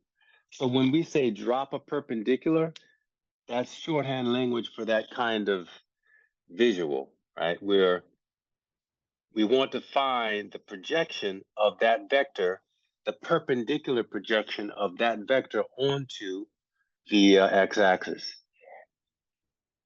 By doing so, we basically have we create a right triangle. And so therefore we can use the physics of that we just reviewed earlier in class to write the components of V naught onto the x and y axes respectively in terms of V naught and theta naught. I believe we wrote down a definition for components the other day. What is a component? I had a little bit of a discussion on that. A component is a projection of a higher dimensional vector onto a lower dimension. In this case, it's a two-dimensional vector onto one-dimensional, the one-dimensional directions represented by the x and y direction. Now again, as I pointed out the other day, when you find a projection, you lose some information. And I pointed it out with my shadow, my two-dimensional arm being projected onto the three-dimensional arm being projected onto the two-dimensional board. You lose a lot of information, right? You don't see all the colors and the nuances and everything. So that's just a general property of finding any component, regardless of what dimensionality that you're talking about. And I also think I'll reiterate, I think I said a word about, again, quantum mechanics and the dimensionality of the universe. Here we're talking about spatial dimensions. And even in relativity, Einstein, when he created this thing called space-time, which is the three dimensions of space plus time. But in fact, time is really a fourth spatial dimension. It can be shown to be so. That's one perspective by which you can look at it. So it's really just four-dimensional space. But we still conventionally say space-time as if somehow time is different than space. But in a context, you could say that it's the same thing as space. Time is, but just the fourth dimension. Anyway, we are accustomed to talking about projections in terms of space, but there are other perspectives about projections. If you think of the universe, because we mentioned the idea of the universe, quantum mechanics predicting that the universe has, I think it's 11 dimensions or whatever. They're not necessarily talking about spatial dimensions, but rather densities of frequencies of the inherent frequencies of objects. Anyway, it gets complicated and a little bit beyond the scope of this course, but I did want to just say a word about it because I'm sure you've probably heard of that before. And I just want to make a distinction between spatial dimension. When we're talking about the universe having higher dimensions, we're not just above four dimensions.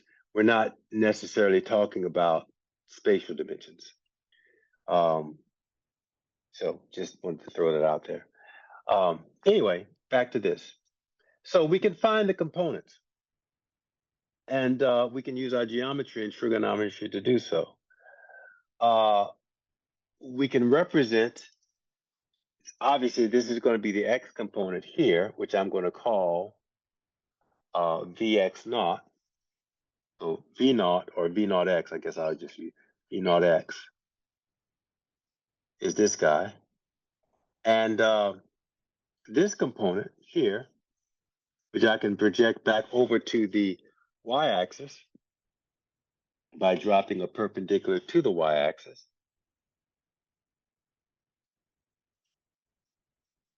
is going to be my y component, which I will call V naught y.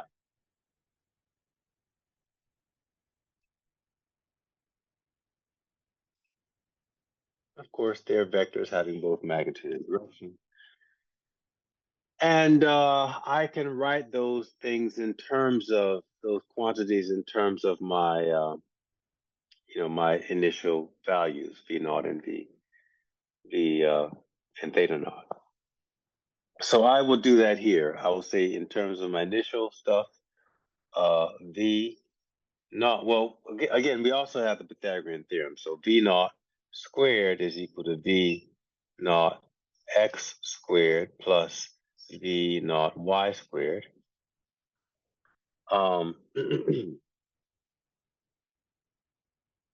We have that still.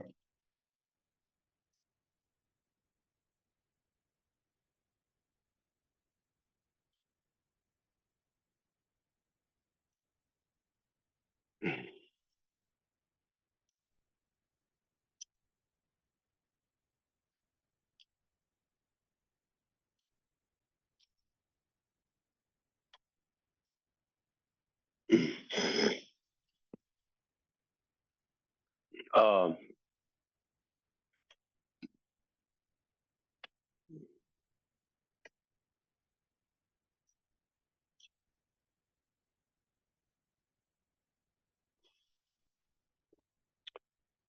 yeah, you know what, I'm label that a little bit differently, I think.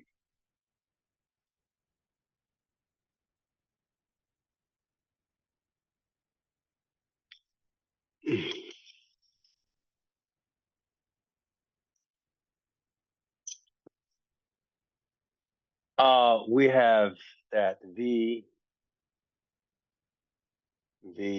so what are V naught X and V naught Y? V naught X is going to be equal to, well, according to this, if we write in terms of theta naught, V naught X is the adjacent side to that angle. So V naught X is going to be equal to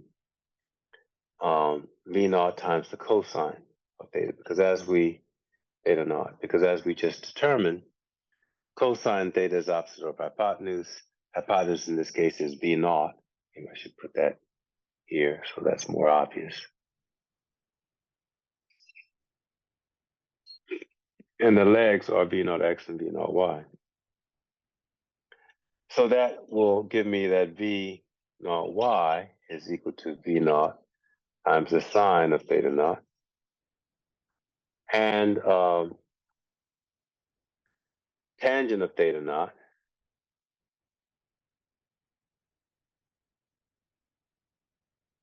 is equal to the magnitude of V naught Y over V naught X.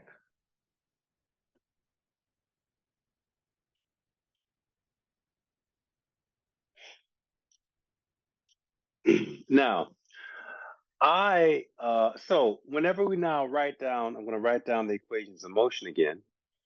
And we had 5 basic equations. Those were, in the X direction, we talked about that. You can go back and review that from our conversation with the demonstration. I'm not going to put that up again. We demonstrated that in the X direction, the motion is constant. And so we get, when we apply, again, parabolic motion,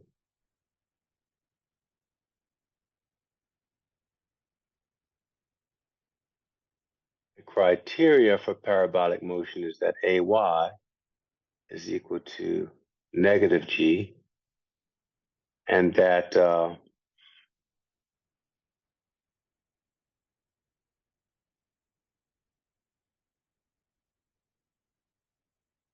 that AX is equal to 0.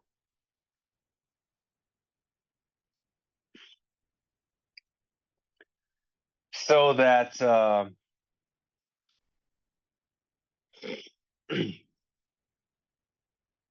that yeah, we had X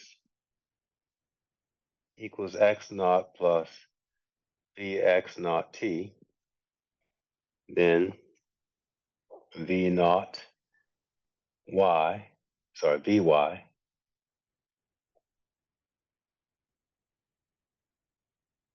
is equal to V naught Y minus GT, because AY is equal to negative G. Then Y equals Y naught minus Vy naught t minus or plus Vy naught t minus 1/2 gt squared.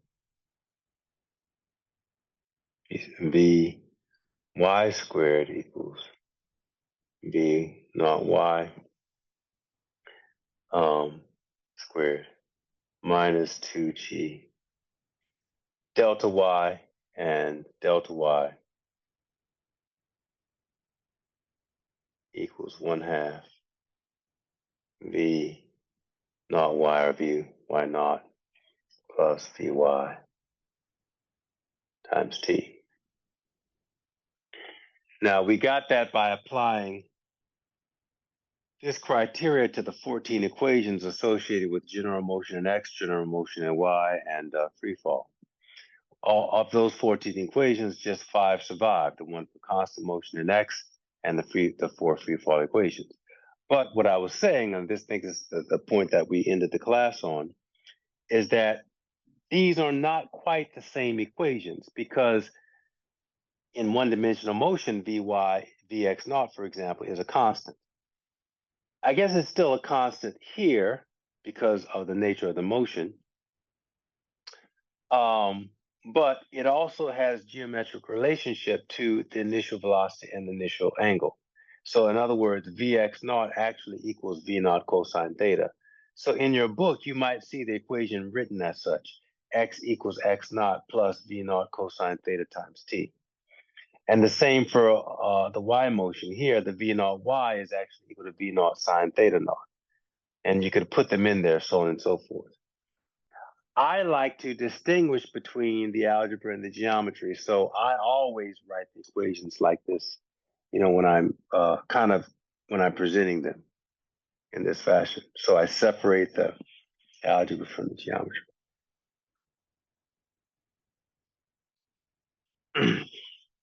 So we don't need much work. There's not much of a derivation for these first 5 basic equations, simply because, we've already done the work in reviewing the Trig and geometry and in going through and deriving the basic equations algebraically for one-dimensional motion. But it's good to see the symmetry, right? The relationship of the one-dimensional equations to the parabolic motion, the two-dimensional case. But there are 2 other equations, equations 6 and 7, which also go along with parabolic motion. So those 2 we're going to derive right now. The one that I usually refer to as equation 6 doesn't really have a name. I just call it the y of x equation. But it's interesting because it is the equation that parabolic motion is named after. In other words, let's take a look at equation 3 here, which I've called the most powerful equation, which it is of these 5, it still is. When we write the equation like this, basically I have relaxed the dependence of the dependent variable on the independent variable. In other words, in your books, most physics books do this as well. Y equals y naught, blah, blah, blah, blah. But the only thing that's not a constant in this equation on the right side is t. Everything else is a constant. So when I'm writing just y like that, you got to know what you mean, because it looks like that's a constant, but it's not, right? It's a variable. It's actually y of t. And this guy here is Vy of t. Usually, and of course, this as well, this is x of t. So when we write it the way that I've written it, I normally write it down, we're just, we're focusing on the physics, not like the strict mathematical relationship of the equation, throughout the equation. Now, I mention that because equation 3 here is a parabolic equation. It's parabolic in time. It's giving the y position in terms of time. So, yeah, right. But when we talk about parabolic motion, as a category of motion, we're not referring to the relationship of the y position in time. Rather, we are referring to the relationship of the y position relative to the x position. That's also parabolic, classically parabolic, and that's the pattern that it makes. We're talking about this thing, which is y of x, right? It's because this is y and this is the x axis. So the dependent variable y must be, whatever y position it is, depends upon the x position at a particular point in space. So parabolic motion, the parabolic aspect refers to the spatial pattern that it makes. And you see here, none of these equations gives me the relationship of the y position to the x position. So I have to derive that. And I usually derive that as the sixth equation for parabolic motion. So let's do that right now. Well, it's not that difficult. In fact, the way that we get it is and again, I told you the other day that when we look at these motions, you can break them up into the x motion and the y motion. These four equations here give just the y motion. This equation here gives just what's happening in x. The subsequent two equations, 6 and 7, the one that I call the y of x equation that I'm about to derive, and the seventh equation, which actually has a name called the range equation, which we'll get to a bit later, momentarily. Those last two equations are equations for parabolic motion, which combine the two dimensions of motion, two directions of motion. And so the way that we get to them is we can take equation 1, solve it for time, and substitute it into equation 3. Essentially eliminating time between equation 3 and equation 1. But as you can see, those two equations have three unknowns, y, or three variables, I should say, y, t, and x.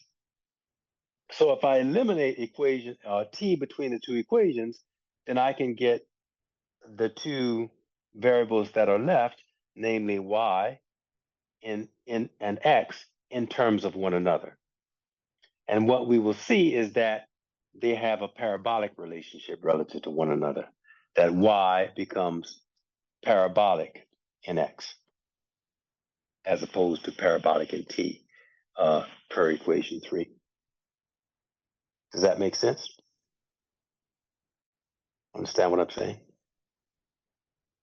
Just to verify, so what we're doing first is getting the value or the time from the first equation, solving for t in the first equation, then plugging in that value of t and putting it into the third equation, no, equation number 3, sorry, to figure out what it is Yes, at the time. Okay. that's correct. And then we're going to do a bunch of algebra and then get it into the form that we normally like to use it or present it. That's right. All right. Thank And you, you, Professor. sorry, one more, just to further clarify, so we can only use the first equation because we only have the x, or are given the x's, and we're using that to figure out the y. Is that what you mean? Say that again now. So we use the first equation because we're given the x's, and so we use the x's to figure out t, and that t helps us figure out the y points with equation 3. Is that what you're saying?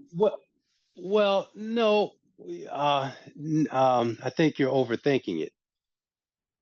So I haven't specified any particular problem. Like I haven't, in a particular problem, you're going to have given variables or variables that you know because they're given explicitly or implicitly, as we discussed. I'm not really doing a problem right now, so I haven't specified any particular problem that has known values. What I'm doing is looking at the overall relationships of the equations that define this kind of motion. So it sounds like your question implies that I would know x and t, I know x of t and x naught, and I'm finding time.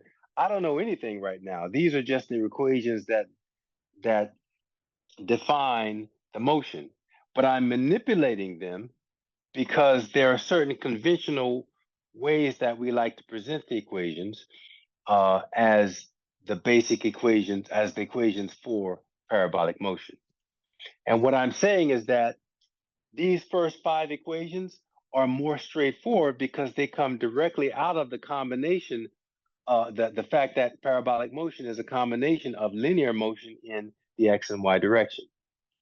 So we have the same amount of information that we have essentially from looking at the different coordinate directions. We have constant motion in the x direction and accelerated motion with ay equals negative g in the y direction. And these equations that we have here specify that explicitly, right? But I actually have more information about parabolic motion than that, because parabolic motion isn't, even though the motion is separate motion in x and y, it's separate motion on one object. So there are a couple of different perspectives, additional perspectives I can consider that will give me more information about the physics of this kind of motion. And one way that I can get to that is by combining equations 1 and 3. And the reason that I'm eliminating time is because even though, let's say that I'm at this point right here on this parabola, which means that I'm at position x of t, and I'm at position, bring this back over here, this position here, which is position y of t. Well, these two equations define what those positions are. Like if I had all the information, I could put that information in this equation and this equation, and that would tell me the value of x of t and y of t at that particular time. Okay. What's common about those two separate equations is that since this is just one particle, the value of those equations happens to be the value of the x and y position of this particle at the same time.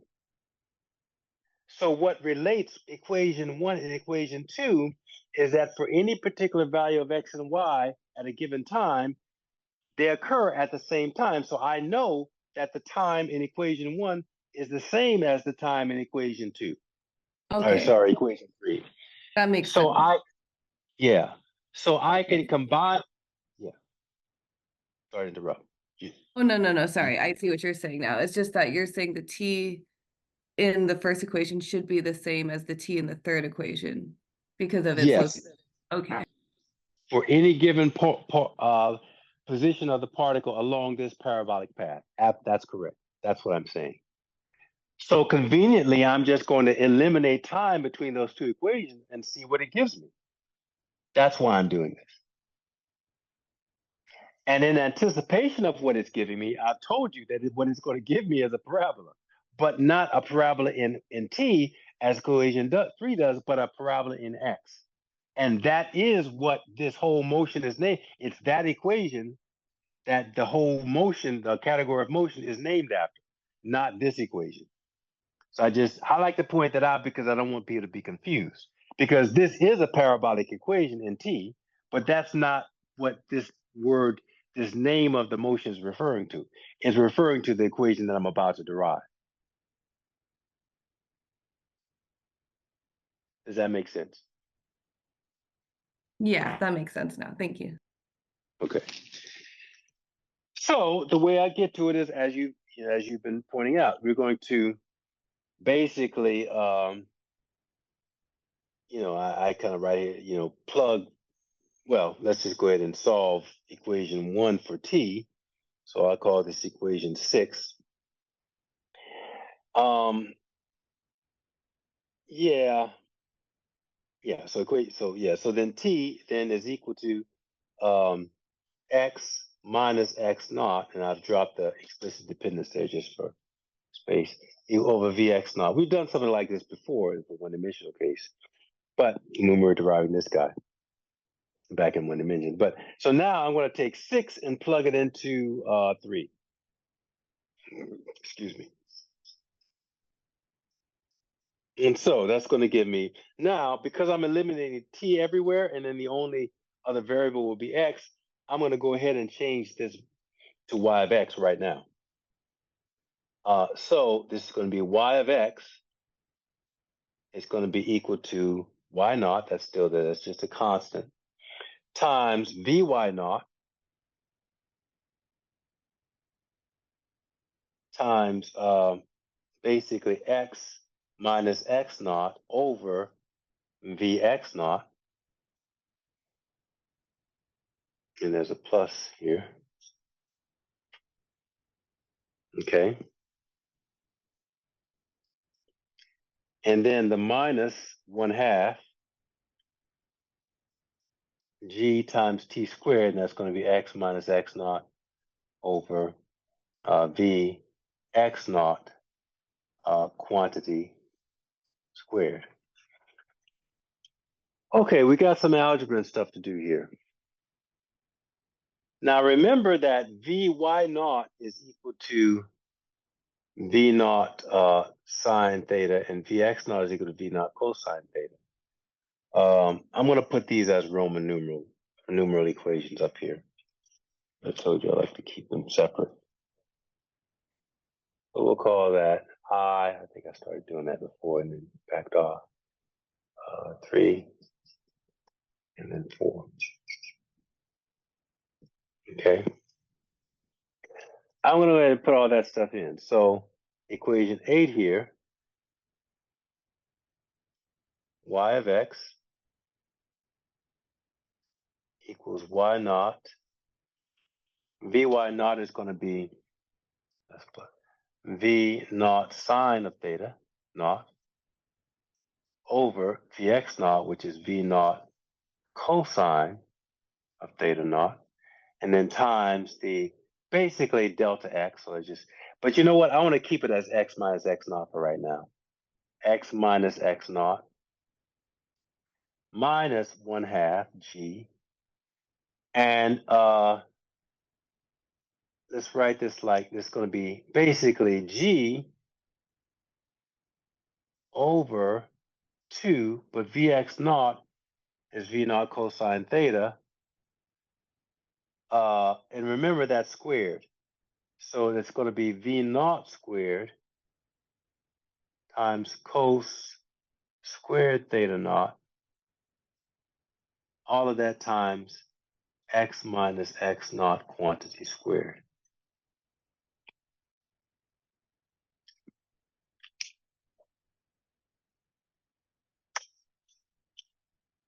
Okay, let's keep going here. You can clean this up. V naught cancels, that V naught, sine over cosine is tangent. So this becomes y times x naught equals y naught. Oh, not y times, y of, right? It's a function. Plus tangent theta naught x minus x naught, and then minus 2 over g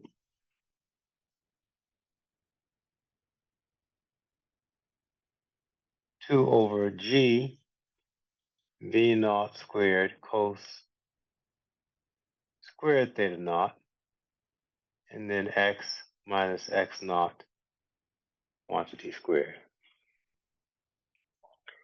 And I'm going to leave it that like that. That's going to be, now, you know, I've kind of, with the numbers, I've started deriving equations now, so it kind of throws it off a little bit. But in terms of my equations for parabolic motion, this equation 9 is like the 6th equation for parabola. That's the y of x equation. And you can see it. It's a parabola in x.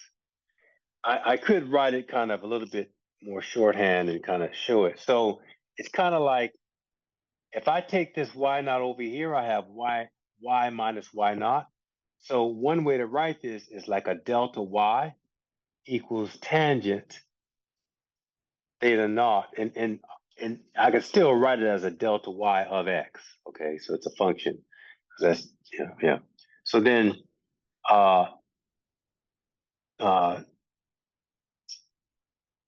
tangent theta naught delta x minus all of this stuff to g. Wait a minute, what am I? Oh my gosh. Talk about dyslexia. I flipped them, right? This should be g and this should be 2. Okay, sorry. This is g and this is 2. V naught squared cosine squared theta naught. And then quantity, I'll put that in parentheses. And this is delta x squared. So you can clearly see you get a quadratic equation with it. If I take the minus y over, I'm back to, a very straight where, well, let's just go ahead and do it. Just to point it out, like if you wanted to solve it, right, then 0 is equal to minus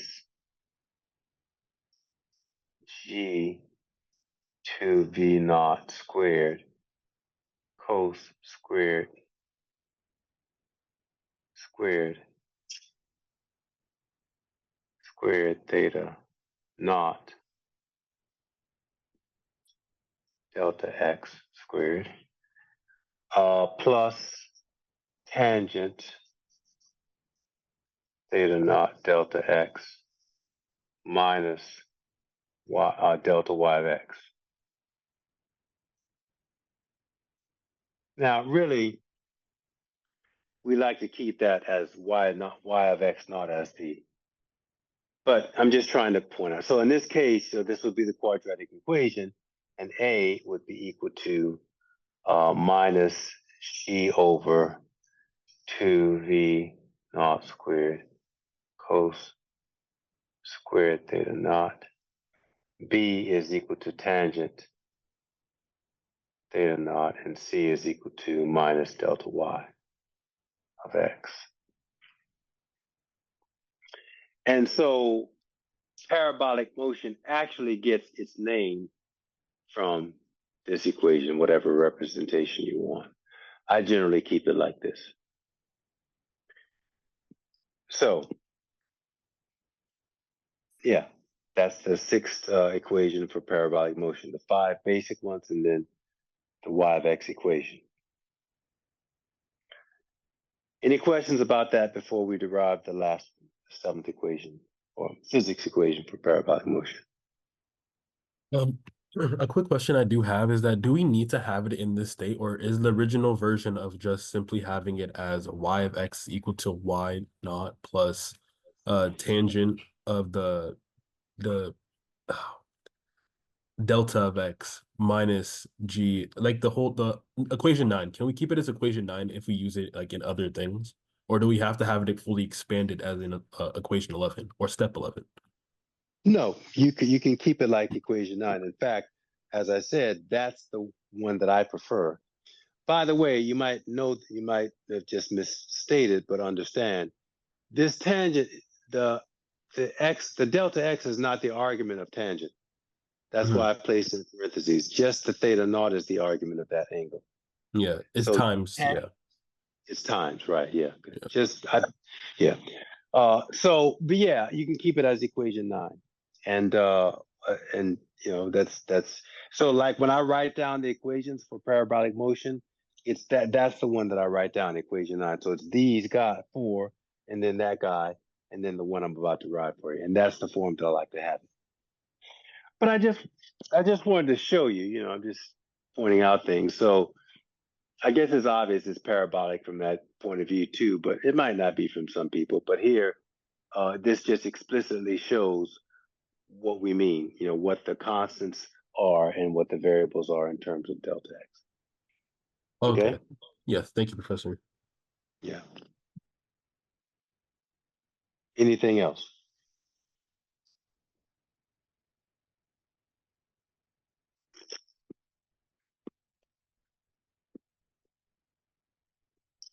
So yeah, if you had a graphing calculator and you were to graph equation 9, put it in and graph it, you physically get a parabola in space in x and y.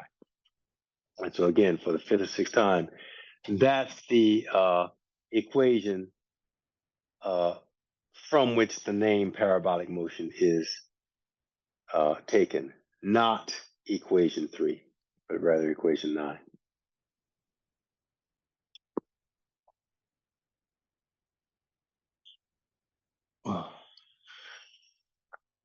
Okay, then finally we have one. Now, in the hierarchy of powerful equations, I've got to say that 9 is even more powerful than 3 now, right? Because kind of both together, those two, for the same reason that equation 3, parabolic in time is probably more powerful than all the other equations that relate the dependent variables to time. This is relating technically the dependent variable being y of x to x, but because it's parabolic, you see you got a whole lot more information in there. And so, it's a pretty strong equation. So I like to consider it, from the beginning as opposed to just dealing with these 5 and deriving them. Now, that said, there's a special case of this equation called the range equation. And this is the equation that it comes out of, unfortunately, as our species, a lot of our advancement comes from conflict with one another and war. But the term comes from, it's a war term, coming from using this physics to determine how to set up artillery shells on the battlefield. Interestingly enough, there's a movie out now with the combining the great pair of director-actor pair of Joaquin Phoenix and Ridley Scott. One of my wife's, well, probably her favorite movie of all time is Gladiator, which initially combined Ridley Scott and Joaquin Phoenix and a couple other really great actors for that great movie. But they've come together again for Napoleon. And we went to see Napoleon over the Christmas holidays, and it's really good. It's a really good film. I think he gets like 58 or 59, something like that on Rotten Tomatoes, which is not bad. And it kind of chronicles Napoleon's rise coming out of the French Revolution. But many people may not know that, and they show this in the movie. They kind of draw. It's kind of a backstory. You would have to kind of know some history to read. But the reason that Napoleon was basically became a general, is because as an artillery officer, he was quite adept. He was very smart. He's a mathematician. I think he studied math in school, and he knew this. He knew this physics. This is old physics. This is stuff that we, knew. I guess Isaac Newton had already, this was probably like Newton, probably 100-year-old. This was 100-year-old knowledge at the time because Newton did his thing, 1600s, I think, and right, 1600, and then the revolution was the end of the 1700s. So physics was about 100 years old, and Napoleon, he knew it back and forth, and so, and now, with warfare, we have, computers do everything, right? But back then they just had tanks and, just those old cannons. So conceivably, not everyone knew this physics. But Napoleon did, and he could knock an apple off of a fence post with a cannon, like 300 meters down the, down range. And so he taught his officers how to, and that's how he became very good, in the French War. And so when it came to the revolution, and he was able to basically that's how he became, a general within the army. And ultimately, when there was this stability in France, he basically just took it over because he had a very loyal regiment and a very adept regiment. He had cannons.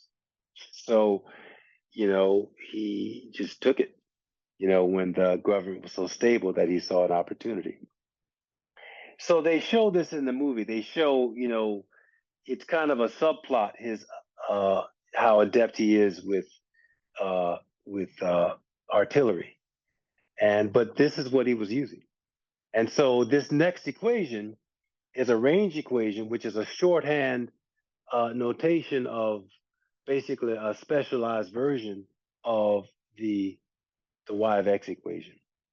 And it's the case where you're on the battlefield and you're dealing with a flat surface, such that, so the criteria for the range equation, so you still have these guys, but it's that delta y, which is equal to y minus y naught, is equal to 0.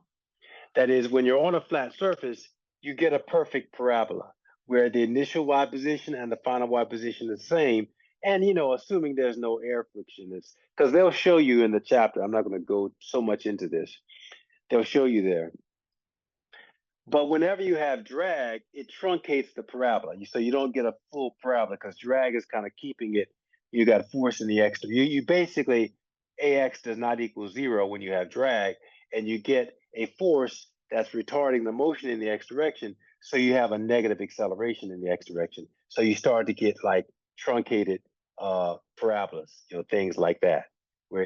But in the case where it's a vacuum, or like on a day where there's no wind and no change in air pressure and stuff, like on a battlefield, then you're going to get a perfect parabola, and the y positions will be equal initially and finally if you're on a flat surface. So that's a criteria for the range equation.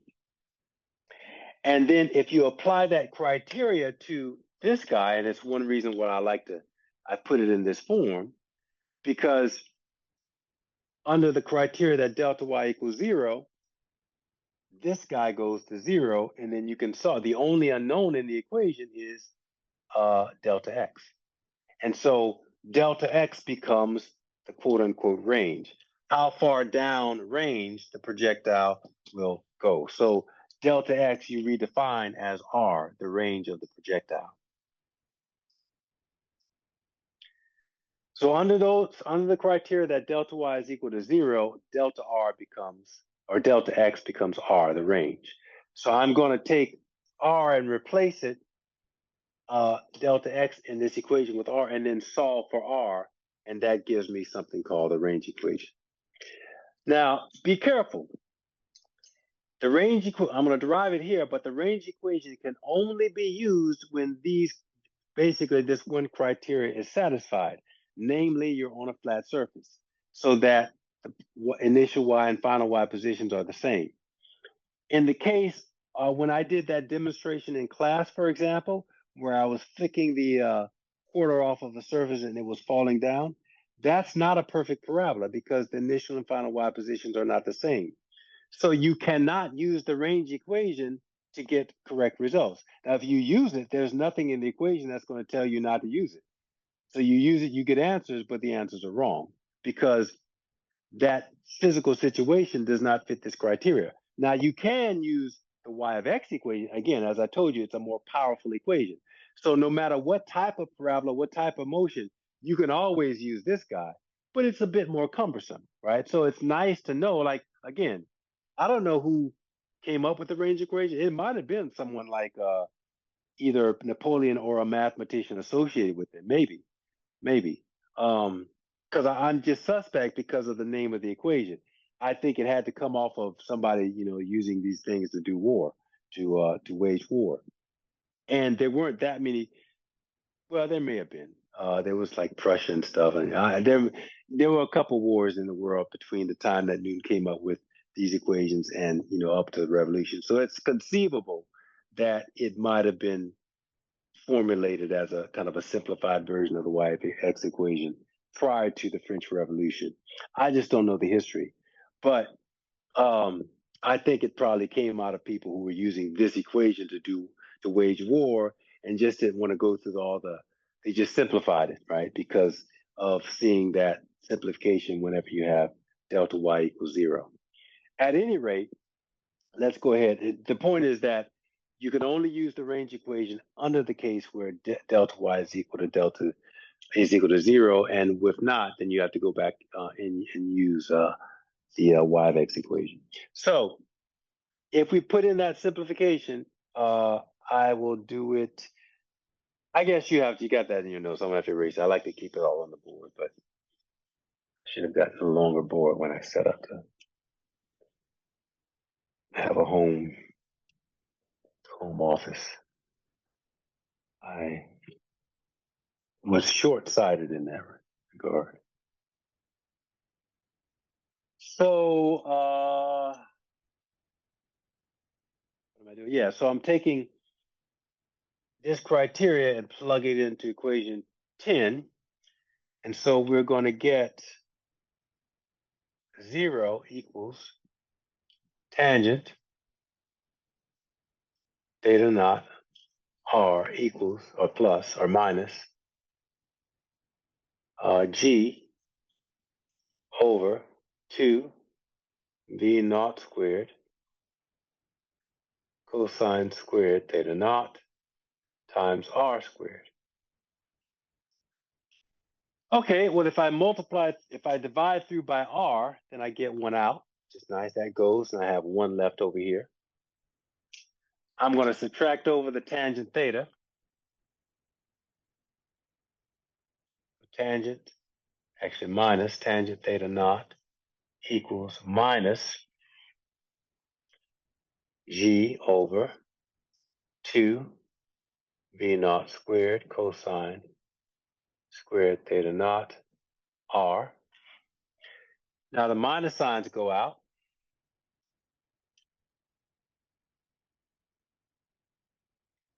I can cross multiply this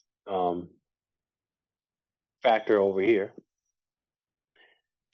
Need more space, I can see that already.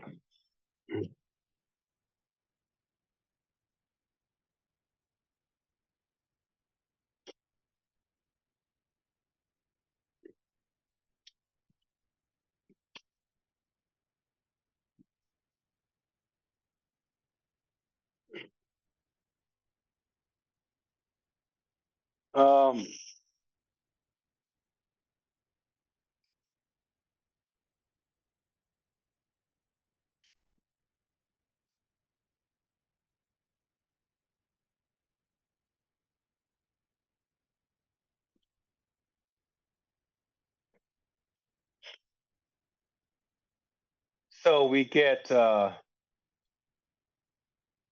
2 v naught squared cosine squared theta naught over g times tangent theta naught. Yeah, we'll do it in steps. So tangent theta naught equals r. But of course, r is tangent theta is sine over cosine. So this is going to be 2 v naught squared times cosine squared theta naught over g times sine theta naught over cosine theta naught. So one of the cosines cancels. That goes out. I've got 1 left. Rearranging the numerator, I have v naught squared over g times 2 cosine theta naught sine theta naught over 1 equals r. And I told you that earlier that we would be using a double angle formula. go back and look at one of the first one I think I wrote down was that 2 cosine theta naught sine theta naught is equal to sine 2 theta naught. So I'm going to use that substitution in here. And I have that R equals V naught squared times sine 2 theta naught, and that whole thing is in the argument there, divided by G. And there you have the range equation.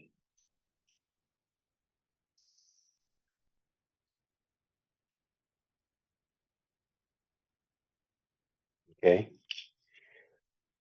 And so now you're probably going to see a little illustration in your book associated with the range equation.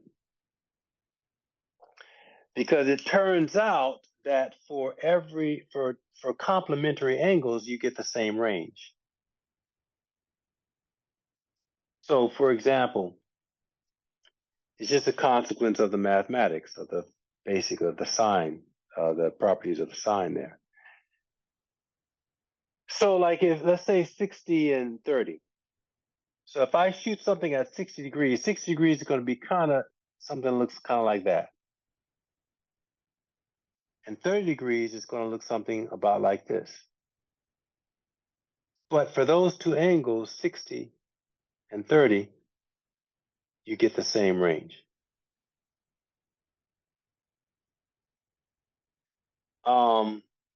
And you can go at it, you know, like 45 and 45 is just going to be 1 because they lap right on top of one another. And that's going to give you the largest range. It turns out that 45 degrees gives you the largest range.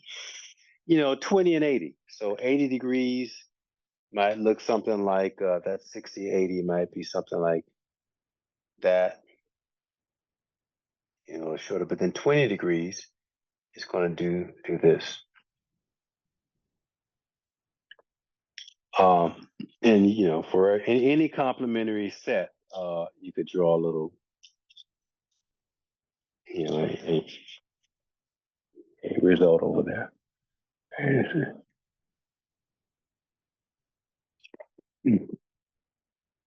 45. This is 80, 20. Wait a minute, what did I say? 80, 20? It should be 80, 10. Sorry. 80, 10. 80 degrees and 10 degrees. It's 70, 20. 80, 10. Maybe that's more like, yeah, maybe that's more like 70, 20 because it looks more like 70, 20, I think. I don't know. But you get the point. 70, 20, 80, 10, whatever. And so that's something that comes out of the range equation. So there you have it. Those are the 7 equations associated with parabolic motion. The 5 basic physics, and then the y of x doesn't really have a name. I refer to it as y of x, and then the range equation. And of course, you have the geometry and trig, you know, the geometric equations associated with that as well. Now it is 11:22. I am going to yeah.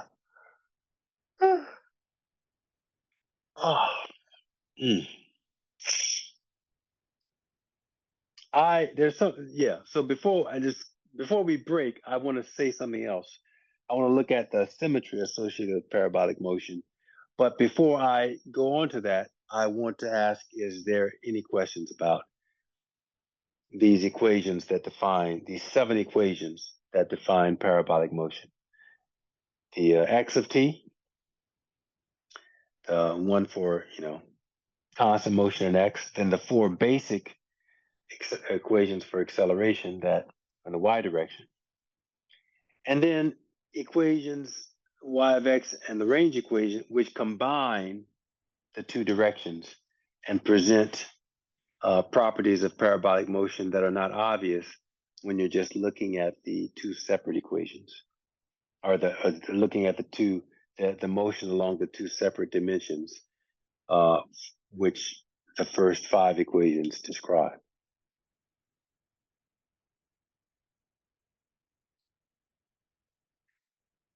So how do you feel about this? You understand how I'm trying to present this? Who hasn't said something today?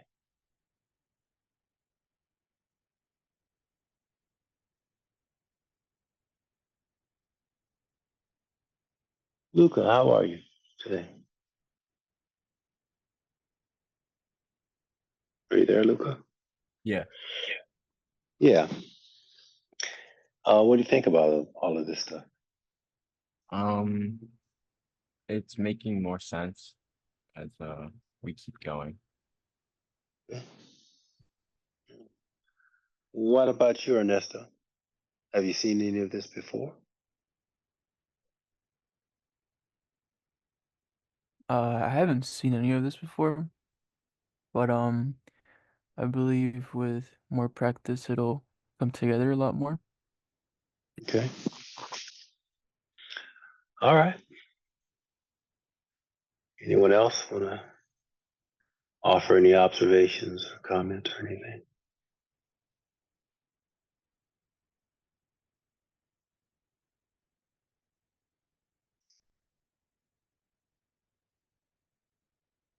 All right.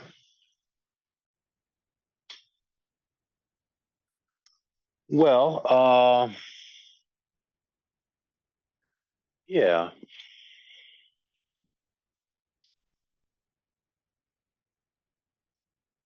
Hmm.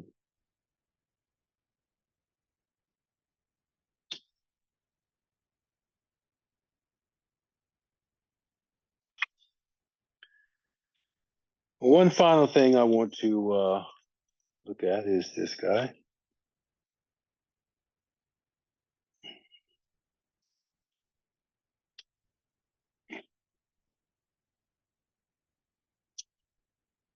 The symmetry.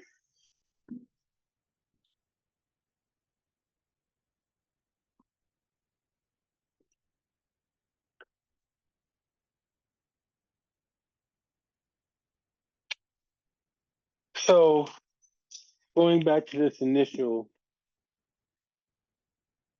picture that I gave you,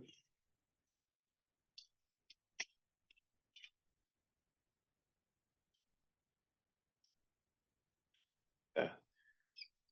So that's the initial velocity v naught, pops off and it's at an angle, theta naught,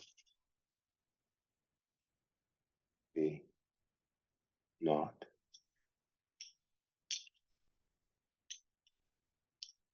I have an angle here, theta naught, okay.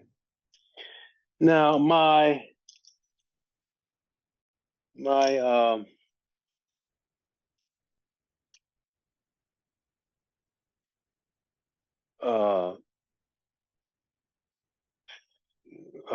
uh, my path, this guy, if I graphed it, it's gonna, look something like this.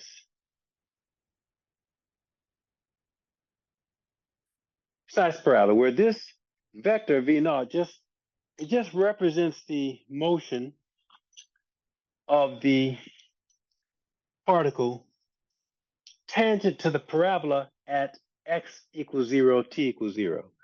This point represents, of course, the position 0, 0 for x, y, but there's also t equals 0 at that point. Now, as we've learned, and I haven't kind of gone over all of the graphical representations of motion, which I told you I was going to put in some addendum lectures, supplementary lectures to do that. I haven't done that yet because I'm trying to move the lectures along because to do all that stuff in class. I did a little bit of it, but not a lot, not as much. I didn't do it as much. I did it for one-dimensional motion where we went and looked at graphical things, but there's something equivalent or analogous, I guess we could do for two-dimensional motion. And there's some really good information, qualitative information that we can gain from looking at two-dimensional motion graphically. So I will try to get that in, probably outside of class. I'll be adding that. And I'll probably add it to, oh yeah, I haven't opened up the next three modules yet, but I'm going to add that stuff into modules 1 through 3. And by the way, even though all the lectures are already in the modules, the current lectures, I also will probably put those in the lectures, but you can always find them on the Zoom page in the collection. I'm assuming you know where to find those prior to me posting them in the modules. In fact, let me show you real quick right now if you don't know, because I don't think I said that last week. So if we come here, I think this is, okay, yeah, so let's go.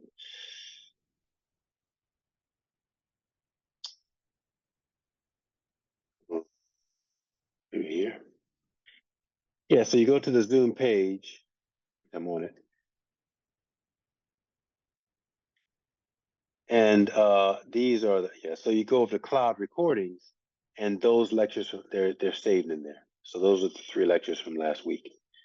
And so I'm going to post those in the kind of label them and post them in the modules. But if until I do that, or whenever I haven't done that, you can always find them here by date.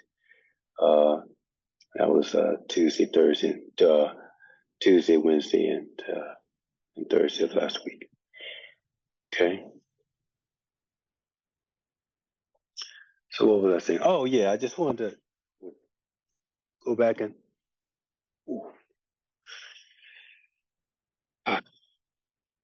look at the symmetry over here. At any point, those relationships that we talked about in the equations apply for parabolic. It's just so like at this point, for example, the velocity is changing. We still have, well, the total velocity is changing. So the total velocity at that point is going to be some v, whatever it is, not v naught, but v. And it will have a x component, vx, and a y component, vy. So the Pythagorean theorem still applies at that point. Vy, let's call that 1. All right, so that's vy1 and vx1. So v1 is equal to vx1 squared plus vy1 squared. Tangent, whatever that angle that it's making with the horizontal there, because that's changing as well, right? Up here, that angle is 0. So we'll call that v2. So here, tangent of theta 1 is equal to v y1 over v x1. So on and so forth. All those things still apply. And of course, all the equations of motion still apply at that point as well, right? This is going to be, if I call this position over here y1, this x1, those are the, this is y1, and this x right here is x1. X naught and y1 would be 0, as I said back here. So all that still applies every point. But the symmetry that I want to point out is that, and we saw that in one-dimensional motion, right? We saw that whenever we threw the object up, I think maybe it was Sarah or someone I asked, what is the magnitude of the velocity of that object? And we threw it up at 1.5, it went up, the velocity at the maximum height is 0, but then it starts coming back down. When it passes through that same point, y of 3 centimeters, even though its velocity has changed, its magnitude is the same value that it had when I threw it up, namely 1.5 meters per second. We see the same kind of thing with parabolic motion. If I come over here to this point, that's the same y position as y1, and let's call that, maybe position 2 or 3. So at position 3, the total velocity is going down, but now it has a component of x in the same direction and magnitude, but y, opposite direction, same magnitude as position 1. And everywhere along the parabola, that's the case. For an equal parabola, this point here is halfway of the range. So whatever the total time it takes to go up and come down back to 0, this time halfway in the parabola is half of that time. Also at this point here, v2 equals vx, which is equal to vx naught, because remember, the acceleration, well, I've erased it already, the criteria, but the acceleration in the x direction doesn't change. So the x component of all of these points, that guy, any point along, the x velocity is always the same. It doesn't change. The reason that the total velocity is changing is because the y component of velocity is changing, right? Again, those components, Vx that's equal to V naught times the sine of theta naught. But at any point along the path, so Vx1, for example, is equal to V, not V naught, but whatever the total velocity is at that point. So V1 times the sine of theta 1. And it's, they're the same value. They're equal values. So V2, Vx2 is equal to V2 times the sine of theta 2. And in that case, I guess that was this guy, that's the total velocity. So it's also, it doesn't matter, right? It's meaning, if you look at the Pythagorean theorem, what I'm saying is that at that point right there, Vy is 0. So at this point, this is what we're saying here, the total velocity is equal to the x component, but that x component, the magnitude of it, never changes. The direction doesn't either, actually. So the velocity vector in the x direction for parabolic motion never changes.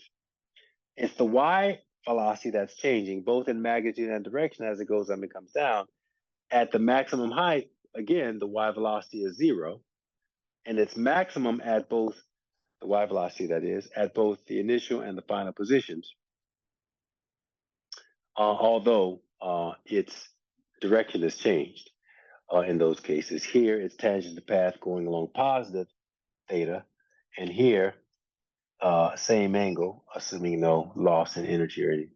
And that kind of doesn't, it's not really drawn to scale, but basically the final angle is equal to the initial angle. So that's the final angle, and this is the initial angle, and those two angles are equal, assuming an ideal scenario.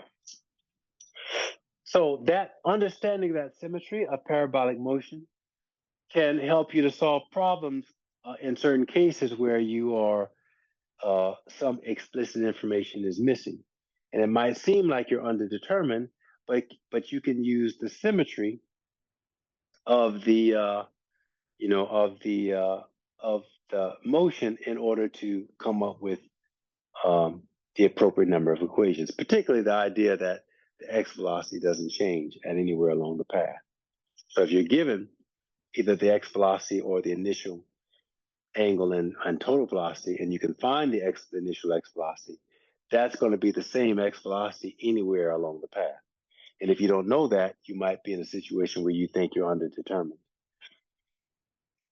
And so all the other things, the fact that a quarter of the range is going to give you, it would take a quarter time. So let's say that they're asking you something and they tell you that, the range is a quarter of the total distance, and they don't give you the time. Well, maybe they give you the total time, but I don't know, like whatever. You know that that's an equation that time is a quarter of the total time, because that's just the symmetry associated with parabolic motion.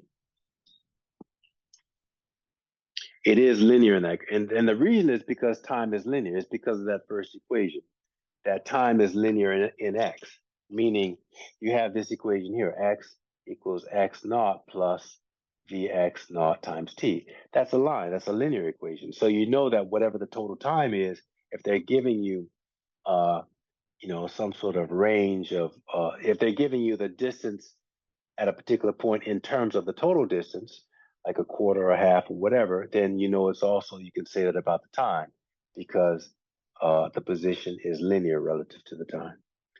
It's not the case with the y direction necessarily. Can't do that with that, right? You can't say that if I go a quarter of the height, it's a quarter of the time. Doesn't work that way in the x direction, but it does in the y direction, but it does in the x direction. So just little kind of intuitive, qualitative things like that, where you can use it's not really intuition, it's just logic. But again, that's how you can make problems that seemingly a little bit more challenging with parabolic motion, asking them in that way. So it's important to have a pretty good, solid understanding of the symmetry, of parabolic motion for those purposes.